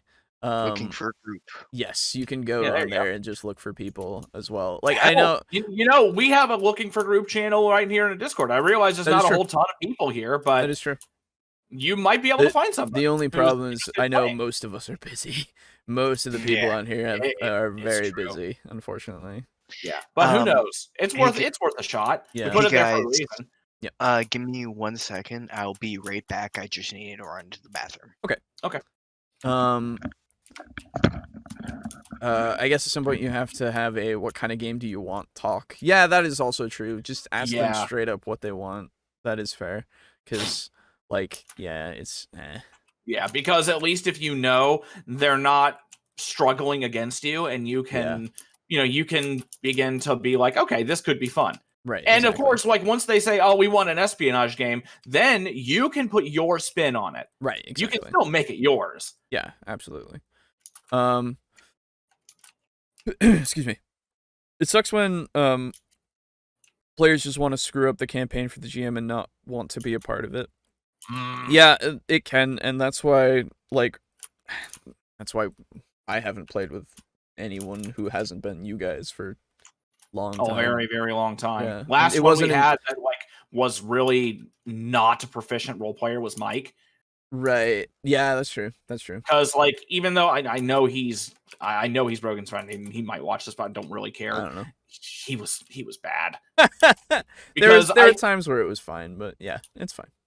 I don't know. It just kind of felt sometimes like he treated it most of the time like a video game. Sure.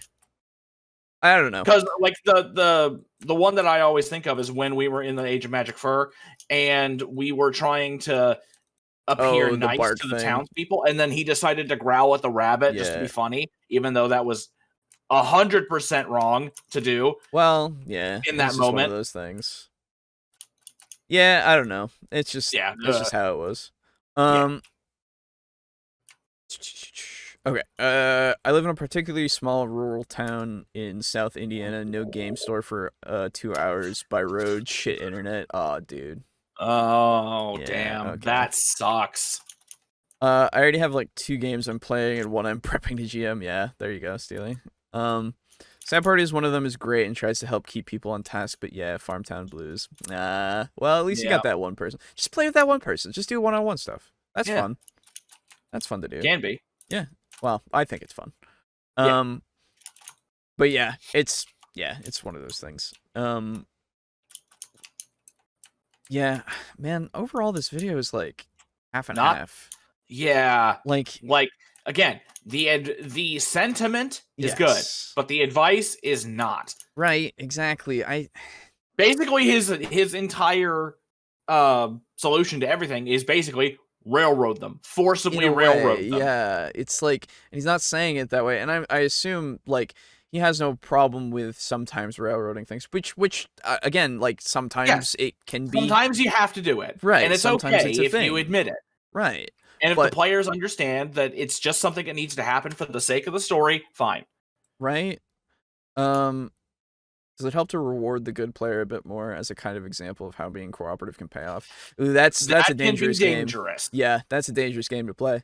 Yeah, because then you get resentment building. Yeah. Favoritism can be seen in that way. So yeah. It's like how I don't like inspiration, right? Yeah. Like inspiration is one of those things that's just like, oh, okay, so you really like this guy a lot because he keeps doing this, you know? Yeah. And so if it was as simple as, the carrot and this like training a dog, if people were dogs, it would be fine. But people are not dogs. People are not dogs. It's true. Dogs are people, but people aren't dogs. Sure. I wasn't sure. Yeah, no, that's why immediately it's just one of those things.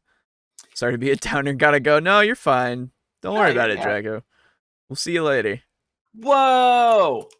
I got an item that lets me summon a snake jar that like extends up into the sky. Oh, cool. That's neat. Use it to find sky islands. Yeah, exactly. Depends on the game and how experience is given out. So that's the thing as well. Experience being again, like if you're going to reward good behavior, quote unquote, right, with experience again, then you have them always doing that as well. It can be a clambering of like, hey, do I get experience if I do this? Do I get experience if I do this? Do I get experience if I do this? Right? Like, and it becomes a very slippery slope. Yeah, it actually happened in our Cthulhu campaign where you guys started just using skills so that you could get that check. I remember that. Right, that's true. That is true. Yeah, and so that's not going to happen in the next one, by the way. Yeah, that's fair. I don't think we'll do that anyway, because like that was just we weren't really as experienced with playing, before. Just got back from food run. Doesn't look like it makes much of the video. We're about 14 minutes. That's cool. Well, I mean, honestly, because you haven't missed a whole lot, because it's basically just been different wordings of the same kind of advice. Yeah, which hasn't been great overall. But it has been okay. It's been exactly okay. Right, but there are parts of it that are questionable. Yeah. I guess you just can't manufacture a good player attitude. No, exactly. You have to know your players beforehand and figure out what works, right? And like that's why, again, talking to them beforehand, like getting to know your friends more so, and like actually playing with them and knowing how they think and such, like that's usually the sweet spot you want to go for. But yeah, I don't know, man. Fucking, I don't think well, that's not true. I think there's probably a lot more of the case of like these people who have not played TTRPGs before or are being introduced to them through the online aspect because of the pandemic, right? And so we have these people that don't understand exactly how the game works and how to, do the storytelling together. And like do these kind of edgy backstories or the edgy characters more so. So like I can see this being applicable more so, but I also, and like they're new DMs and stuff. But I think that this is going to create a bit too many of the bad like habits for DMs to take, like the railroading and such, because, and they're not even going to know that that's what they're doing, right? Because that's not mentioned at all. They're thinking, oh, I'm just using the back them into a corner method or back them up a tree method, right? Where it's literally just like, oh, you're not, literally if you boil it down, it's, oh, your character isn't going to play, well then I'm going to make your character force you to play, right? And for some reason, then it goes, oh, a lot of characters aren't going to want to play, right? And then it's like, why would that even make sense, right? Like, because, again, why would you even be playing the game if you're not going to play? If you didn't have a session 0, if you just straight up went in, then I guess it would be more confusing, right? And then you could don't. That's the thing. Yeah, that's the thing. You don't just go straight in. You have a session to kind of, and figure it out. There are plenty, and I assume Colville even himself has had a session 0 video. Yes, I assume. Right? I hope. I would imagine so. He's been on for a long time. Yeah. So yeah, I don't know. To be fair, this video is indeed better than a lot of the other videos you guys cover. Oh, absolutely. Oh yeah, 100%. Yeah. And the second video we're going to be covering today will also hopefully be the same case. That's good. But yeah, you can, but it depends in part on the reward structure of the game being played. That's fair. It's one of those things where I haven't seen it being used very well, right? Like, again, like with something like inspiration or something with like experience, it can become something that's not great. At least in my experience, I haven't seen it work very well. And I've seen people use it in ways that I'm like, okay, that's all right, like with inspiration specifically. I've seen other people, but again, then I've also seen them go, oh, do I get inspiration for that? And I'm like, like, and then when you don't, then you get the whole, why not? Well, no, you gave it to that, and then Well, you can, but I've also seen it become more of a joke, right? Of like, do I get inspiration for that? Right? Like, and then they're like, no, and then he's like, damn, right? And that's fun, but I don't know. It's one of those things. Well, it's not really the idea. Yes, exactly. It's like if you want an exploration focus and you want PCs to travel to various sites, then hand out XP for treasure found. You should do that anyway, I feel. Because, like, XP isn't just combat. It never just is. At least in my mind. I think if you want them to value everything, you can, like, that's why with XP stuff, it's a lot, I don't know, it's a lot harder for me to use because I like milestone anyway. Just because it's like easier to go. Everything that you've been doing, it's been leading up to this, and now you've leveled up, right? Yes. I return to you now at the turn of the tide. Welcome back. Let's continue. That should have been my intro bit. Damn it. Oh wow. All right. So another accident. That's why I dislike milestone leveling. Oh, fair enough. Oh. Really? Fair enough. Chase them free. Not only is there a cult operating in town, they are allied with the Thieves Guild, and the Thieves Guild doesn't want the heroes hanging out in town. So they threaten the heroes. And if the heroes don't listen, well, it's initiative. I've had the Thieves Guild kidnap a PC and threaten to kill him if the players don't leave town. Sure. See? One way or another, these PCs are going to end up a tree, wondering how the hell they got up here, and how do they get down? So the more desperate they are, how do we get here? Railroad. The more they will start reacting. Once they start reacting, they're engaging with my content. They'll want to know more about this cult, the Thieves Guild. Do they have any enemies who can be enlisted to help? As soon as they start asking these questions, they're going to start learning about my lore. I enjoy writing lore. If you've seen the lore for the monsters in Kingdoms and Warfare, you know what I mean. but I actually like being a DM. I enjoy the mechanics of it. I like building encounters for the players to fight, making NPCs for them to meet. I like painting a picture of a world using only words. I love throwing impossible encounters at the heroes and then sitting back and watching them concoct an insane plan to get out of it. And I love that moment when I realize the player's plan will work, but I have devised an unintended consequence. I love that moment where Copper realizes he can use his explosive arrow to blow a hole in the floor of the dungeon under the Iron Golem's feet, causing it to fall into the level below. And it works. The arrow explodes, the floor collapses, the Iron Golem topples over and grabs Boots, pulling him down into the level below, alone with the Iron Golem. That is awesome. That is why I love being a DM. I don't need my players to care much about my lore. A little is enough. I do expect my players to care about it when I make it relevant, when I make it urgent, when I chase them up a tree and they start wondering how they're going to get down, and suddenly my lore is real interesting to them. That's it, folks. That's the engaging your players video. I think we can do more videos on this subject because there are many reasons why your players might not be engaging with your game, but this is the easiest and most straightforward. It's not the only answer, but it's one that will help you no matter what. If you think of the PCs as action heroes who need to be backed into a corner, chased up a tree, put into dire circumstances, then they will start behaving like heroes, and the game becomes a lot more fun for everyone. No, they behave like cornered animals, or so. But okay. I think sometimes players can bring incompatible habits from video games. I sometimes do. It might be interesting to do a video sometime about differences that are useful to keep in mind. Oh, between video games and TTRPGs? Yeah. And like, yeah. The bad habits you pick up from video games. Yeah. If I can find something on that, that'd be cool. XP to level 3 actually just did 2 videos. Oh, really? On that? Yep. Okay, cool. Yeah. Well, maybe we'll do that next time.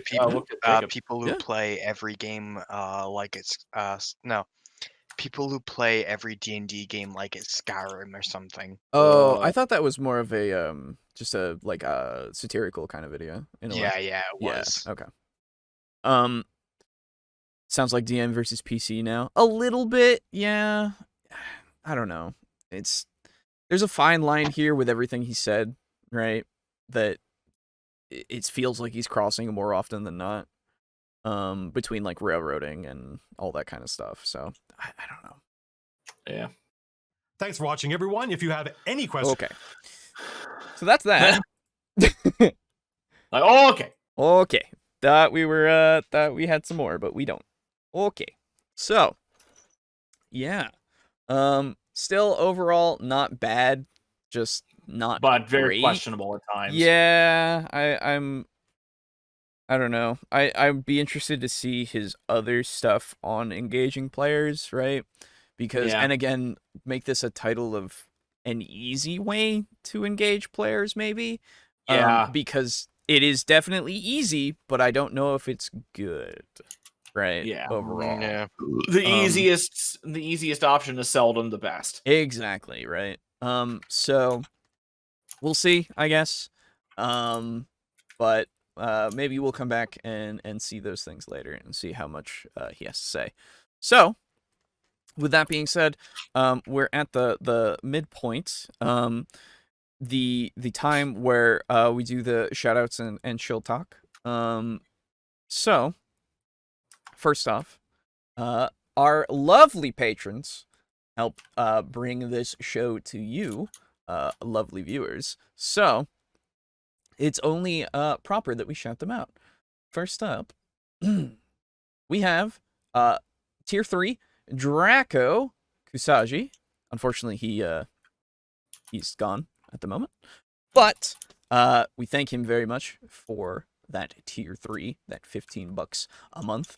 Very kind, very appreciative of you. Thank you so much. Next up, Slazer. Thank you as well. $15. Get ready to flip some tables. Exactly. Each of you are table flippers, and it's fucking great. Thank you so much. And speaking on that, Steely himself, flipping those tables since since before it was cool. Yeah, since before it was cool. Now he's up in Tier 3, flipping those golden tables, getting all them diamond tables, throwing them on the ground and smelting them down and getting getting all the money out of them. I don't know. Yeah. Then we have whatever Drake. tables are good for. Yeah, right. Then we have Drake Cross at $10 a month. Thank you so much. Very much appreciate it. Remember, regardless of any amount, we super appreciate all of the money if you are willing to give it, because it's fucking ridiculous that you are. So, moving on, Mog Zero, also, thank you so much. He's been in the chat. So has a few of the others, of course. But yes, thank you so much. Then Frozen Spaghetti, $5 a month for his tier 1 of flipping those tables. He's still doing those iron tables now. He's gone past the wood. He's at those iron tables and he's getting buff. I know it. Prepping for the future. Maybe. Right, the future. Exactly. I don't know. You got to flip them over sometimes, I guess. Yep. And then finally Kill Chrono, also at tier 1. Kill Chrono, the Hormagaunt captain himself. That's right, because you made him that. I forgot about that. But yeah, thank you so much to all of you for your patronage. As always, you can find the Patreon at patreon.com/tabletalk search in the thing if you want to. Table Talk, not Table Talk with a space between. No. Table Talk, all together, and you'll find us. And you get early access to stuff, the videos before they go up for the public, as well as our eternal gratitude and hopefully more things in the future. I actually have ideas for some of the other series that we're going to be doing. Ooh. Does one of them involve 40K? Well, that's also one of them, right? When we do play 40K, we usually pick names out and put them on units. It's very cool. Like our commanders and also Hormagons sometimes. Yes, whatever we feel like at the time. Yes. So if you want that as well, there you go. So yeah, there's that, and then of course we moved our merch over to TeePublic. Go look for Table Talk. You can get our logo on a t-shirt. You can get it on a mask. You can get it on a mug. You can't get it on a coaster. I wish they had coasters. You can get it on a pin, whatever you want. Go and do that. It's another way to support us, and you get a physical thing out of it. There's a sale going on apparently right now. For another day and 4 hours. So hey, if you want to get a cheaper t-shirt or you want to get cheaper whatever, go for it. Not cheaper quality, cheaper. No, exactly. Not cheaper in quality, just cheaper in price. So yeah, that's all that. Thanks so much. And of course, it's we don't need to say it, but if you don't do it if you don't have the money. Please be financially responsible and all of that. Be financially responsible until you're financially responsible enough to help us be financially responsible.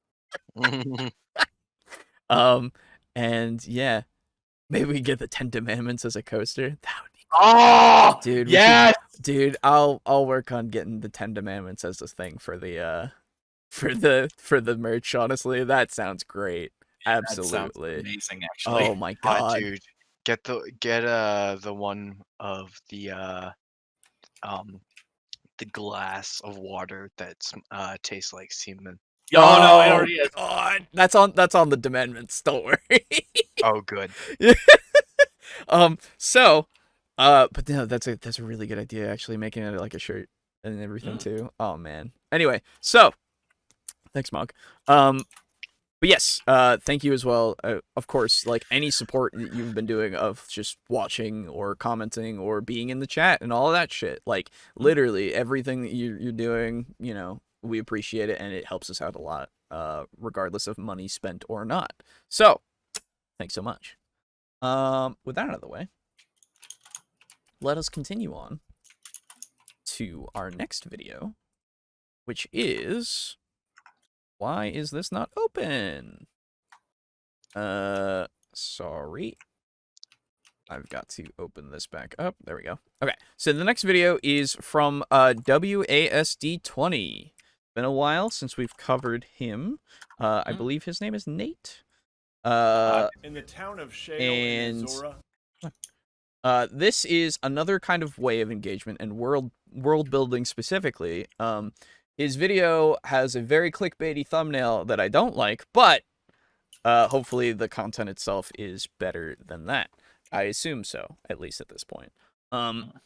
This is Better Factions and Organizations World Building by him. So we will see what he has to say about it, because I don't know about you, but my factions are somewhat okay, maybe. I don't know. I haven't played with factions for a while, honestly. So yeah, it'd be interesting to see what he has to say about it. And so let us begin. In the town of Shale in Azora, crime is on the rise as an organization known by most as the Thieves Guild has gone unchecked, stealing things from the good citizens of the town. These recent actions have put the Thieves Guild directly at odds with the stalwart defenders of Shale known as the Town Guard. Yeah, these factions are boring. Okay, good. I'm glad that was just a bit. My name is Nate. Because like when he said the Thieves Guild, right, I was like, oh god, please tell me he's not being serious. Right, no, it's a bit. It's still, it's one of those things. Yeah, it's a good bit. Again, it's just like, oh yeah, of course they are, because you made them that way. Yeah. Okay. 20, a channel about tabletop RPGs and fantasy maps. If that sounds like something you're into, I would love to have you subscribe. It's free, it's easy, and it helps me out. I don't know, but okay, so I understand, like, yeah, it's free, but like we don't need to do that. Come on. Yeah, like it's just, if it's free, then if it's free and it doesn't do anything for you, then it doesn't help well, you. no, Not it really. does. It does, right? Because, well, actually subscribing. Yeah, well, subscribing does nothing. Viewing and clicking does. Subscribing does technically. Does it? Well, in the sense of once, like, if we get to 1,000, I really hope we do, because I want to be able to use community posts to actually tell people, like, if we're delayed on YouTube specifically when they don't follow us on our Twitter or are a part of our Discord, right? Because, like, that would be super useful, but it's locked behind 1,000 subs, which is annoying. But yeah, it's pretty stupid. Yeah, I don't understand why, but anyway, so get us to 1,000 subs, everybody. Share our Apparently, videos. it'll actually help us. It will help, yeah. So it does help, but what I'm saying is more just we don't need to tell people. I'm not even subbed. Oh my god! No, you are. You are. I remember you did it. Am I? Yeah. Oh, that's right. I am. Yeah. Okay, never mind. Yeah, we all are, I think, except for me. I am. So you gotta boost up that sub count artificially. Oh my god. No. Oh no, I am. That's right. I remember. Anyway, so it's just one of those things that's a little bit of a pet peeve. Plus, we haven't even gotten to any of your content yet. You did a bit. Come on. Anyway. Yeah. Hit the bell button down below there to get notified when I post new videos.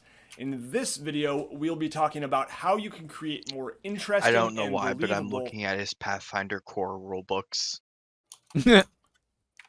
Yeah. I'm like looking at them and like just drooling. I'm like, oh, give me them. I thought you already had them. Yeah, I do.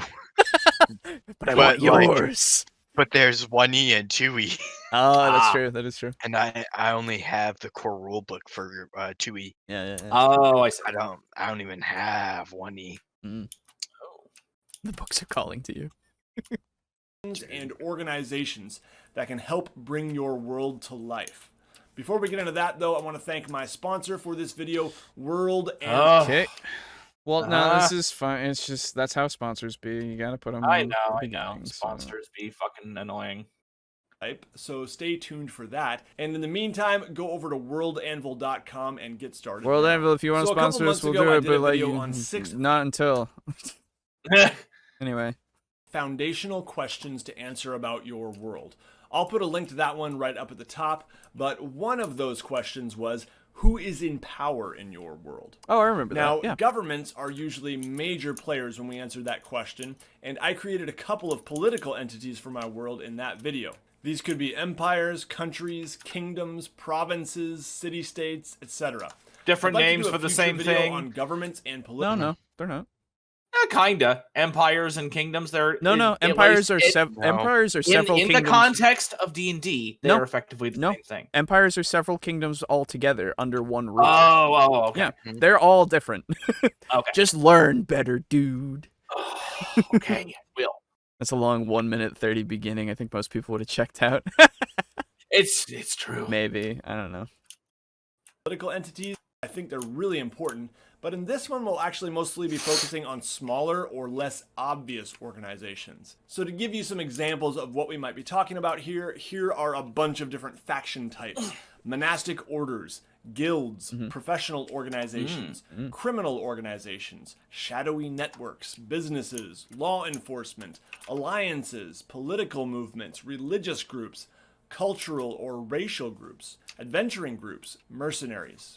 I'm sure there are tons of others, so please leave your comments down below if you think I'm missing any obvious ones. These groups really make your world come alive, and they add a lot of drama. They can remind your players that the world does not revolve around them and their heroic quest. Now, there's obviously something to an RPG focusing on your player characters and making them feel heroic, but if you want your players to be immersed, give them a world that feels more alive than that. One way you do this is by creating groups that have conflicting interests and secrets and are making moves independent of the player characters. I like that this is directly against... You remember when we covered XP to level 3, and he was talking about how you shouldn't have other, like, adventuring groups and all of that?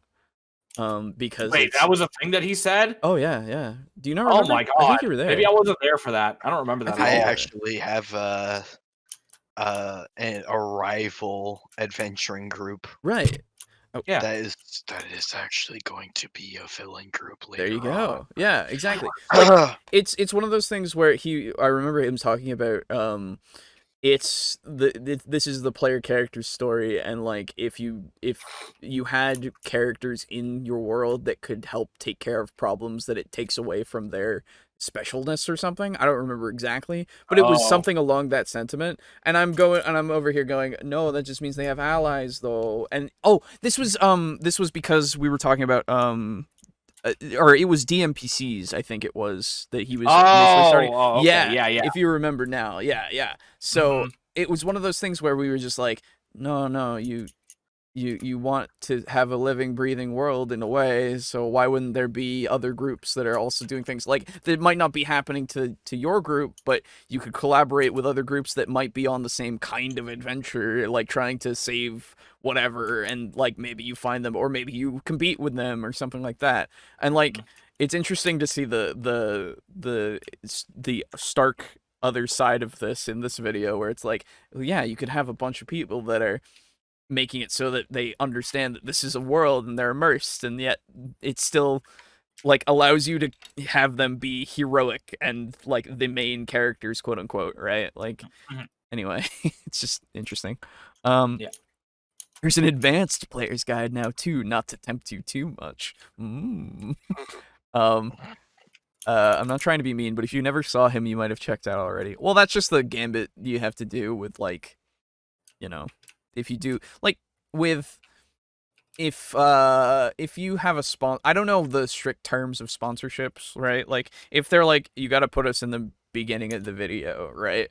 Then you kind of have no choice at that point. Like, if you, because, I mean, you gotta get that bread, right? You gotta make money and put a roof over your head.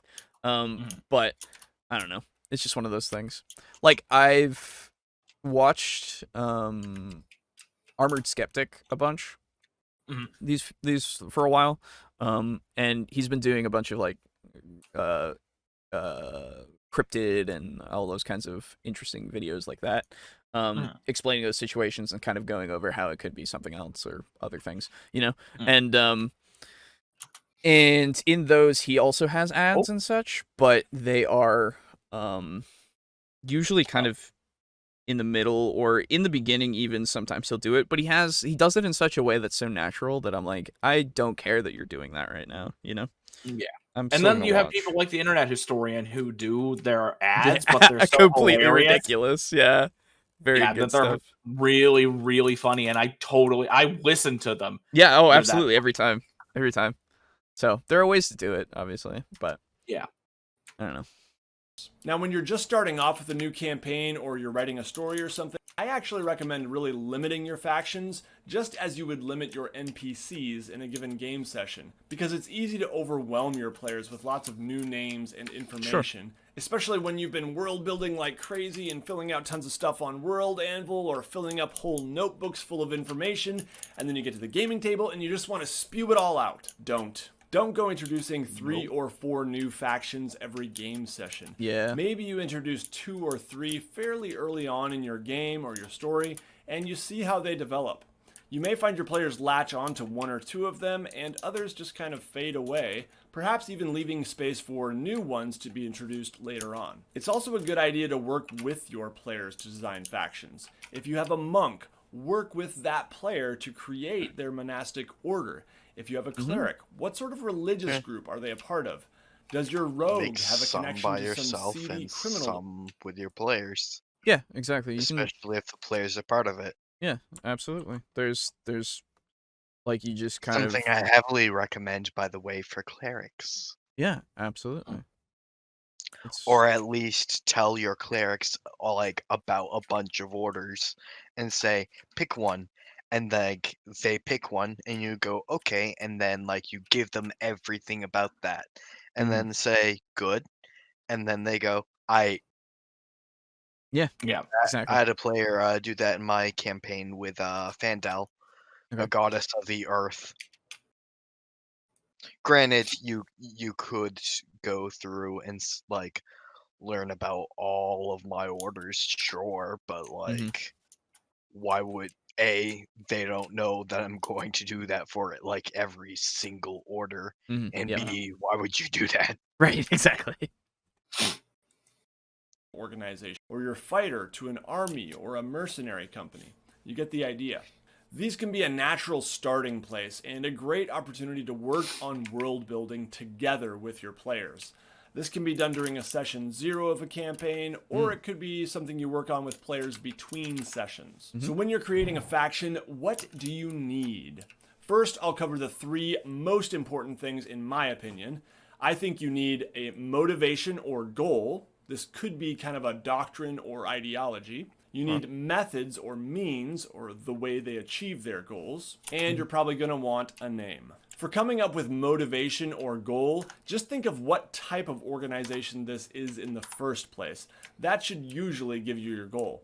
On World Anvil, I also noticed something here that has a bit about public agenda, and then there's a place for secrets. So perhaps the real agenda isn't really known by all. If you're further struggling with some motivations, another great resource I've used over the years is Absolute Tabletop's Be a Better Faction Master. This book actually has a faction generator, so you could just roll for a faction motivation, or you can just look at them and get inspired or choose one of the ones they list. There you go. The PDF here is only $5, and I'll put a link to that one down below. Now, full disclosure, that is an affiliate link, and buying through that link and other books that I link to is a good way to support these videos at no extra cost to you. Now, once you have a... There you go. I appreciate as well that he's giving these things and like saying, hey, you could look at the table and roll on it, or don't. Or don't. Just fucking be inspired. Thank you. Nate, you consistently be a good one. A good man. Why must you be so good? Why must you be so good? Please don't stop being so good. Delivering quality content like Exactly. I think Internet Historian is the only person from whom I will tolerate a Raid Shadow Legends ad from anymore. Yes. Makes me want to go and flip Shadow, man. Honestly, yeah. Yeah. Oh, he's the only one. I go through every time I'm in a video and an ad goes through, I will skip through it, but every single time for Internet Historian, I watch every single ad read. Yes. It's so good. It makes me want to go flip some damn tables when that crap comes up. Yeah, exactly. Raid irritates me too. It pops up as an ad so freaking much in my mobile games. That's also, yeah, fair. I honestly have not heard of Raid Shadow Legends in so long. Actually, wait, no, that's a lie. I heard of it like yesterday. There you go. I'm pretty sure fear motivates everything one does. That's true. Oh, man. The secret agenda of fear. Motivation, think about the means or the methods they use. Will they be peaceful or violent? Will they break the law or work within it? Will they go to any means necessary, even if it means destroying some of their own? What specific actions do they take to accomplish their goals? If you use alignment in your games, you may want to consider that here. But personally, I don't. I just really try to be consistent with their ideology and their methods. Once you have your motivation and methods, it's time for a name. Now, I don't really have like a silver bullet if you're struggling with name ideas. You could certainly check out Fantasy Name Generator. For several types of groups. You can look under place names and other names. And by the way, if you're looking for a good cover for a criminal network, definitely look into the daycare name generator. Nothing will throw off the Okay. So I actually have a thieves guild that I disguised as a soup kitchen for the homeless. There you go.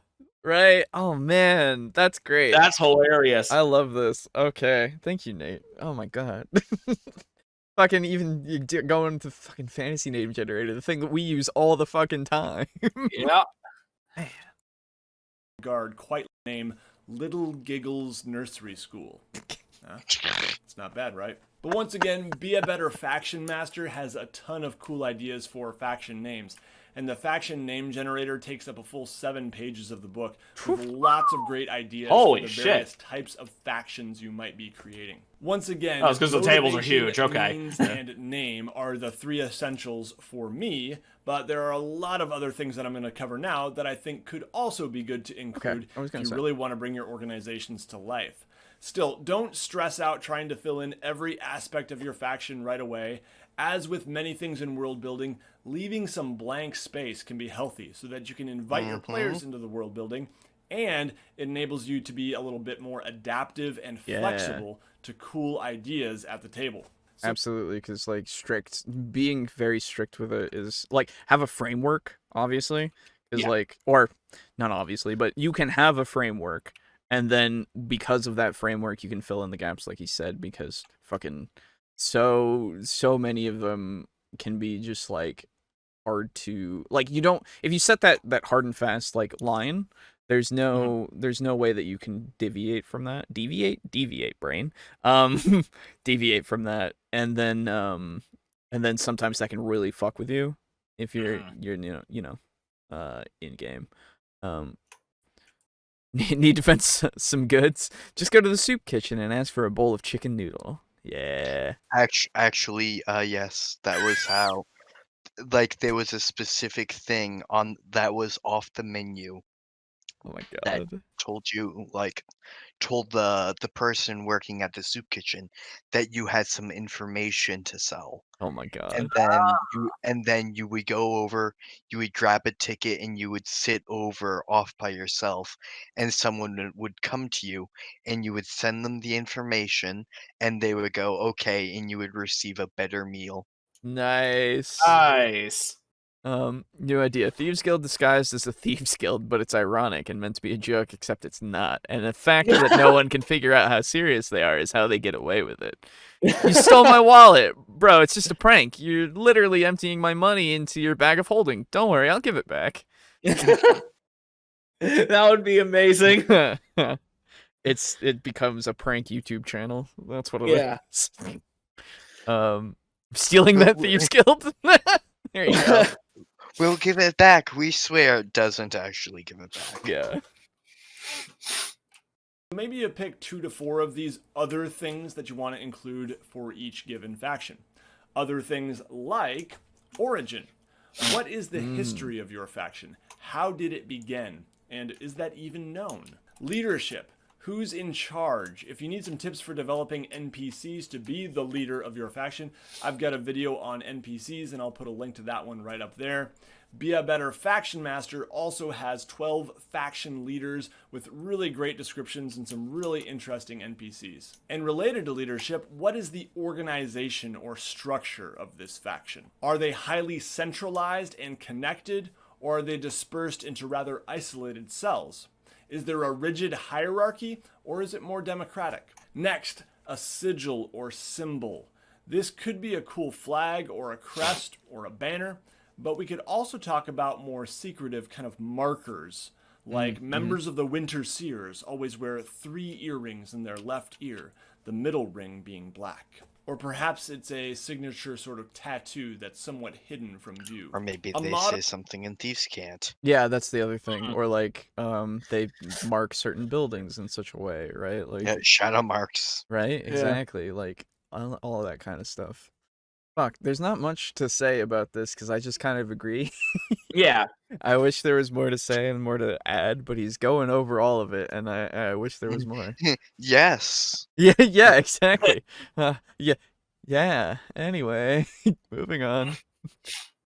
Or slogan is another cool thing to include, and that's a bit more formal, but you also might want to consider if there are certain phrases they use in their interactions with one another. Certain greetings, exclamations, or axioms, for example. You might also want to consider if there are certain benefits for earning the favor of one of these factions. And yes, see, now that's something interesting. I'll let him finish it actually first before I go into it, but be good to actually write those things down so that you can dole them out to players when appropriate. Likewise, there might be penalties for faction disfavor. Using a scale for certain important factions that communicates a favor score and certain rewards or penalties for the group based on that favor score can actually be a good way to kind of formalize this and make sure that you're being consistent and not forgetting that there are certain benefits or penalties for their relationship to these factions. Yes. So, I have now I can actually go on an anecdote. I have in the second world, or at least the second continent that I'm making for my world, that has been in the process of being made for like 3 years that I haven't added to forever.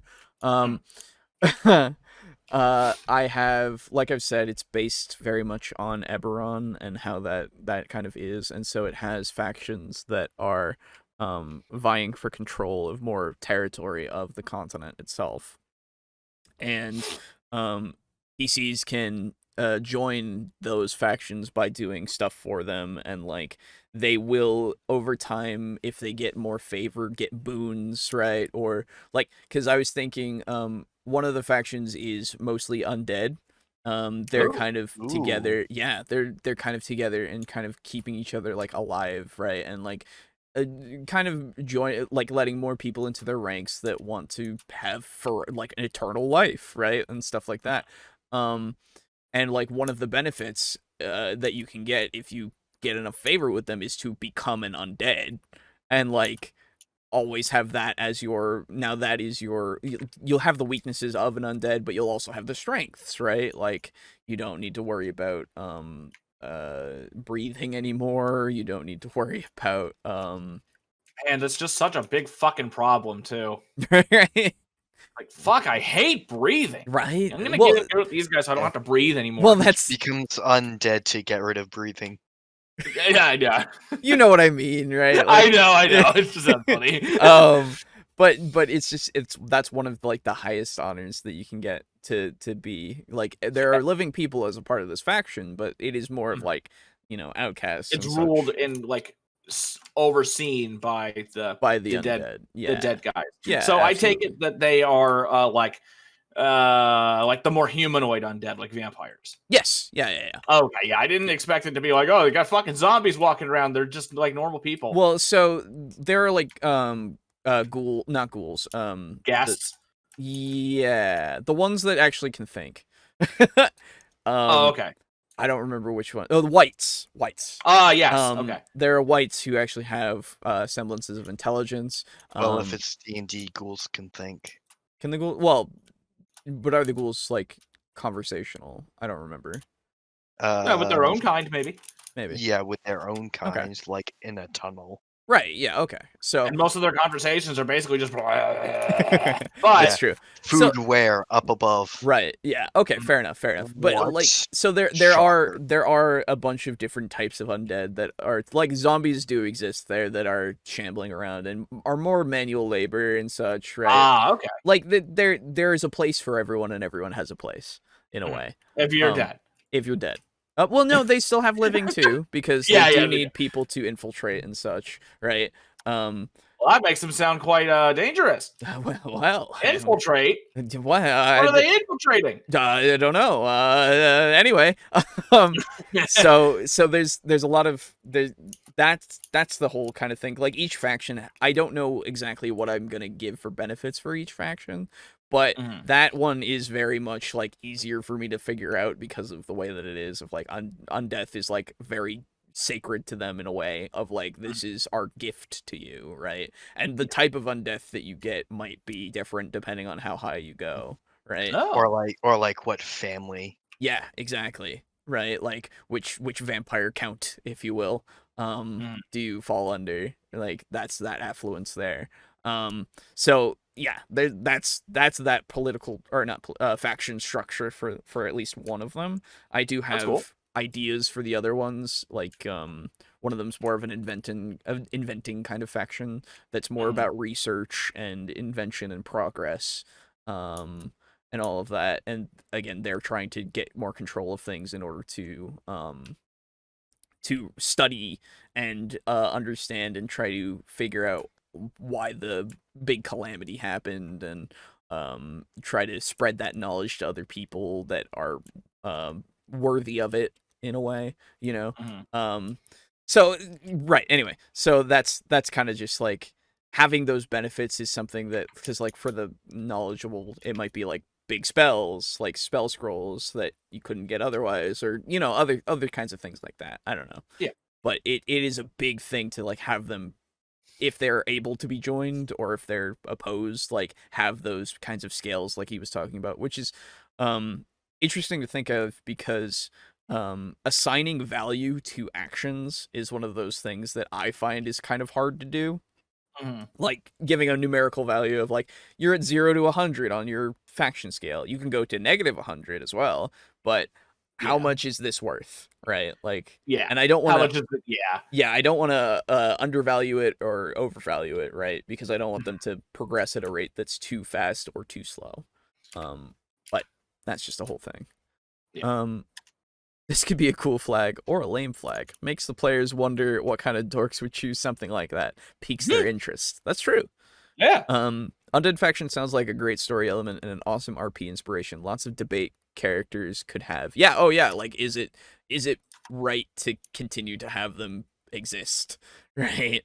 Like they're undeath and death comes from us all for us all, so is this really the natural progression? Do we all become this, you know? Do we all join the Undead Guild? Yeah, is that really have right? many benefits.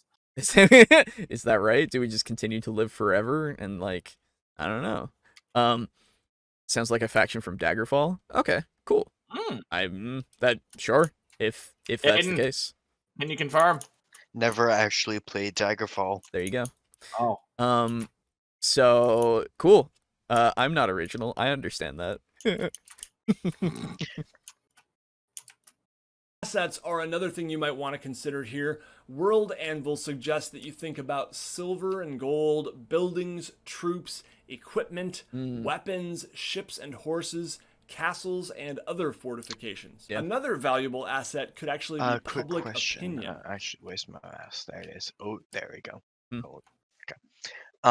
Who was the one who came up with the bunch of undead that like want to, or vampires that wanted to like get out and spread but stayed like all in the country they're in?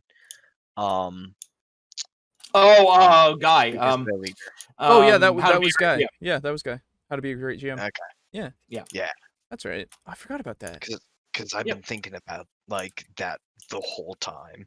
Because It's a nation of vampires because apparently dragons were a big fucking thing in his world, and they caused they were basically humans and other races joined forces to fight off dragons, and vampires were one of them. Because of their aid in fighting off the dragons, they were given a country to live in. And if you are a human born in that country, you cannot leave. And if you do leave, you are hunted by both countries because if you're a human born there, you are food for the vampires. Yes. And if you escape and the food starts to dwindle, well, this nation of vampires is going to be like, hey, we had a fucking agreement that you're supposed to, if anybody tries to leave here, you need to catch them, bring them back to us so we can fucking eat them. Yeah. And then, so the human countries put their, because it's their ass. Yeah, exactly. Right. So it's a really interesting concept to have that kind of border dispute effectively. Which actually, now that you've mentioned that, now I need to think about food supply. Fuck. Okay. For the undead? For my thing. Yeah. For the undead? Yeah. Just come up with an alternate. Pull a Twilight. Yeah. Well, I wasn't gonna say a Twilight, but a Games Workshop on them. Oh, true. Yeah, that's true. Pull a GW, like it's not. Maybe it's Infamy or something. Okay. They eat Infamy. Yeah, but what did they do recently that was cool? Oh no, I've got it. I've actually thought of something now. Okay, we're good. A lot of public. I'm taking. Okay, so I'm taking the old concept of the vampires that feed off of other things like emotions. Okay. So I think I'm gonna have. Yeah, I think I'm gonna have them feed off of emotions more so. That'd be interesting. Or like Vampire the Masquerade, where the vampires can feed without draining entirely. There's also that, yeah, absolutely. Yeah. But I think it'd be more interesting for mine to be more unique like that, because that was an old thing. I think in AT&D, where they had specific ones like that as well. So I think bringing those back would be interesting.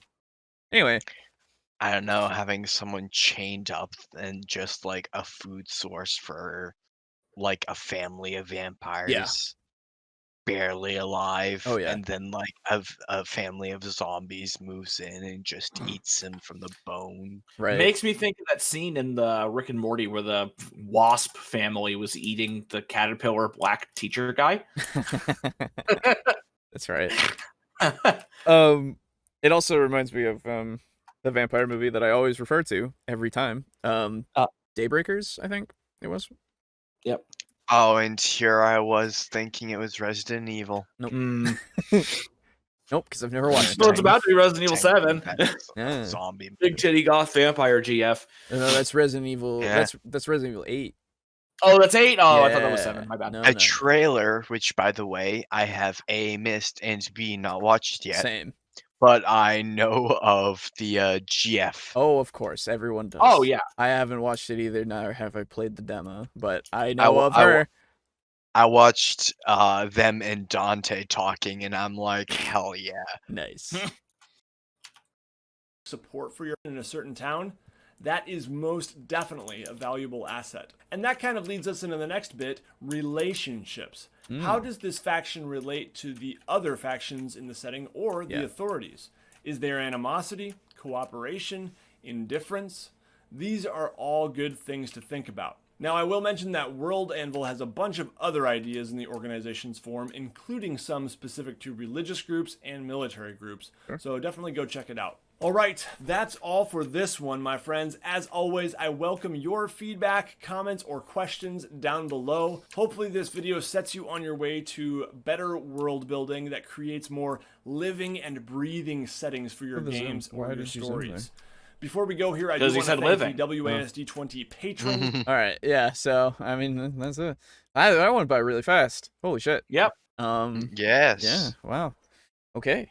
Well, good video overall. I agree with most of it. I wish there was more that I could, comment on, but the construction and everything. Just I don't like your clickbaity thumbnail. That's about it. Yeah. That's really the only thing. Honestly, though, if that's the worst thing Right? about his video. Yeah. Yeah. Yeah, no, I can pass it by, obviously. That's just personal, you know. I just don't like those clickbaity things. That's just me. See memes about that vampire everywhere. Yeah, that's true. Yeah. Dude, that's because it's good. It's because it's good. So yeah, I mean that's gonna do it for us tonight.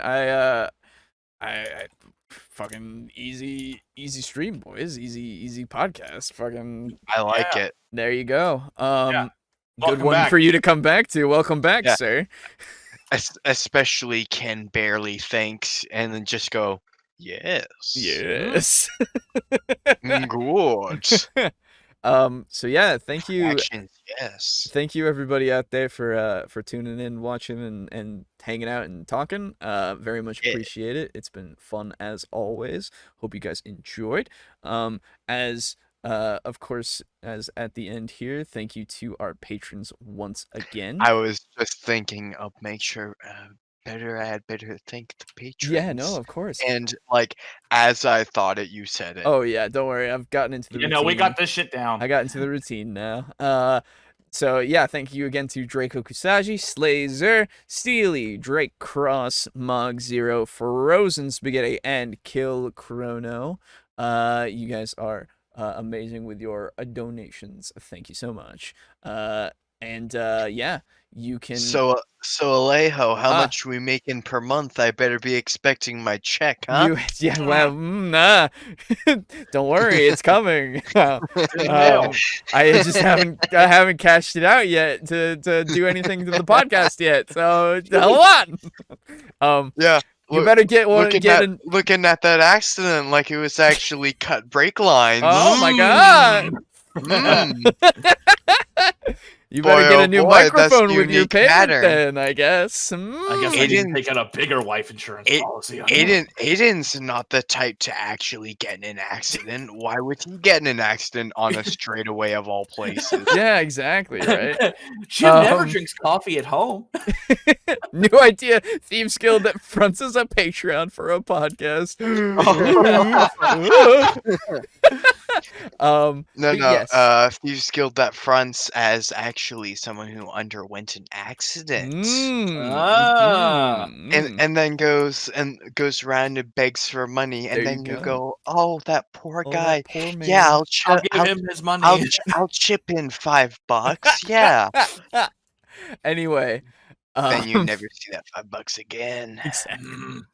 That's how money works. So yes, thank you so much to everybody. Very much appreciate it. Hope you. In reality, the Patreon money was used to buy GameStop shares. GameStop shares. Yeah. So yeah, you can find the podcast Tuesdays first streaming at 9 p.m. Eastern Standard Time, and then again on Fridays at 4 p.m. Eastern Standard Time for the VOD, and then again on Mondays at 12 p.m. or so Eastern Standard Time for podcasting services of choice for the audio-only version. Other than that, check our description for links for all of our stuff. Remember the Patreon if you feel like doing that and are financially able to. Please do not feel like it is obligated. And the merch stuff as well. Yes, only if you can. And join our Discord. It's been fun. The talking is good. Talking is fun. And if you reach the secret 4th tier with donating, you can we'll play Monster Hunter Freedom Unite and make Aiden suffer because he hates the fact that he can't use the insect glaive in that. No. I want to play Freedom Unite again. Maybe someday. On that one. Yeah. Someday. Anyway, so yeah. That's about it. Thanks so much, and we'll see you next week. Goodbye. Goodbye. Goodbye. Bye now. Goodbye now.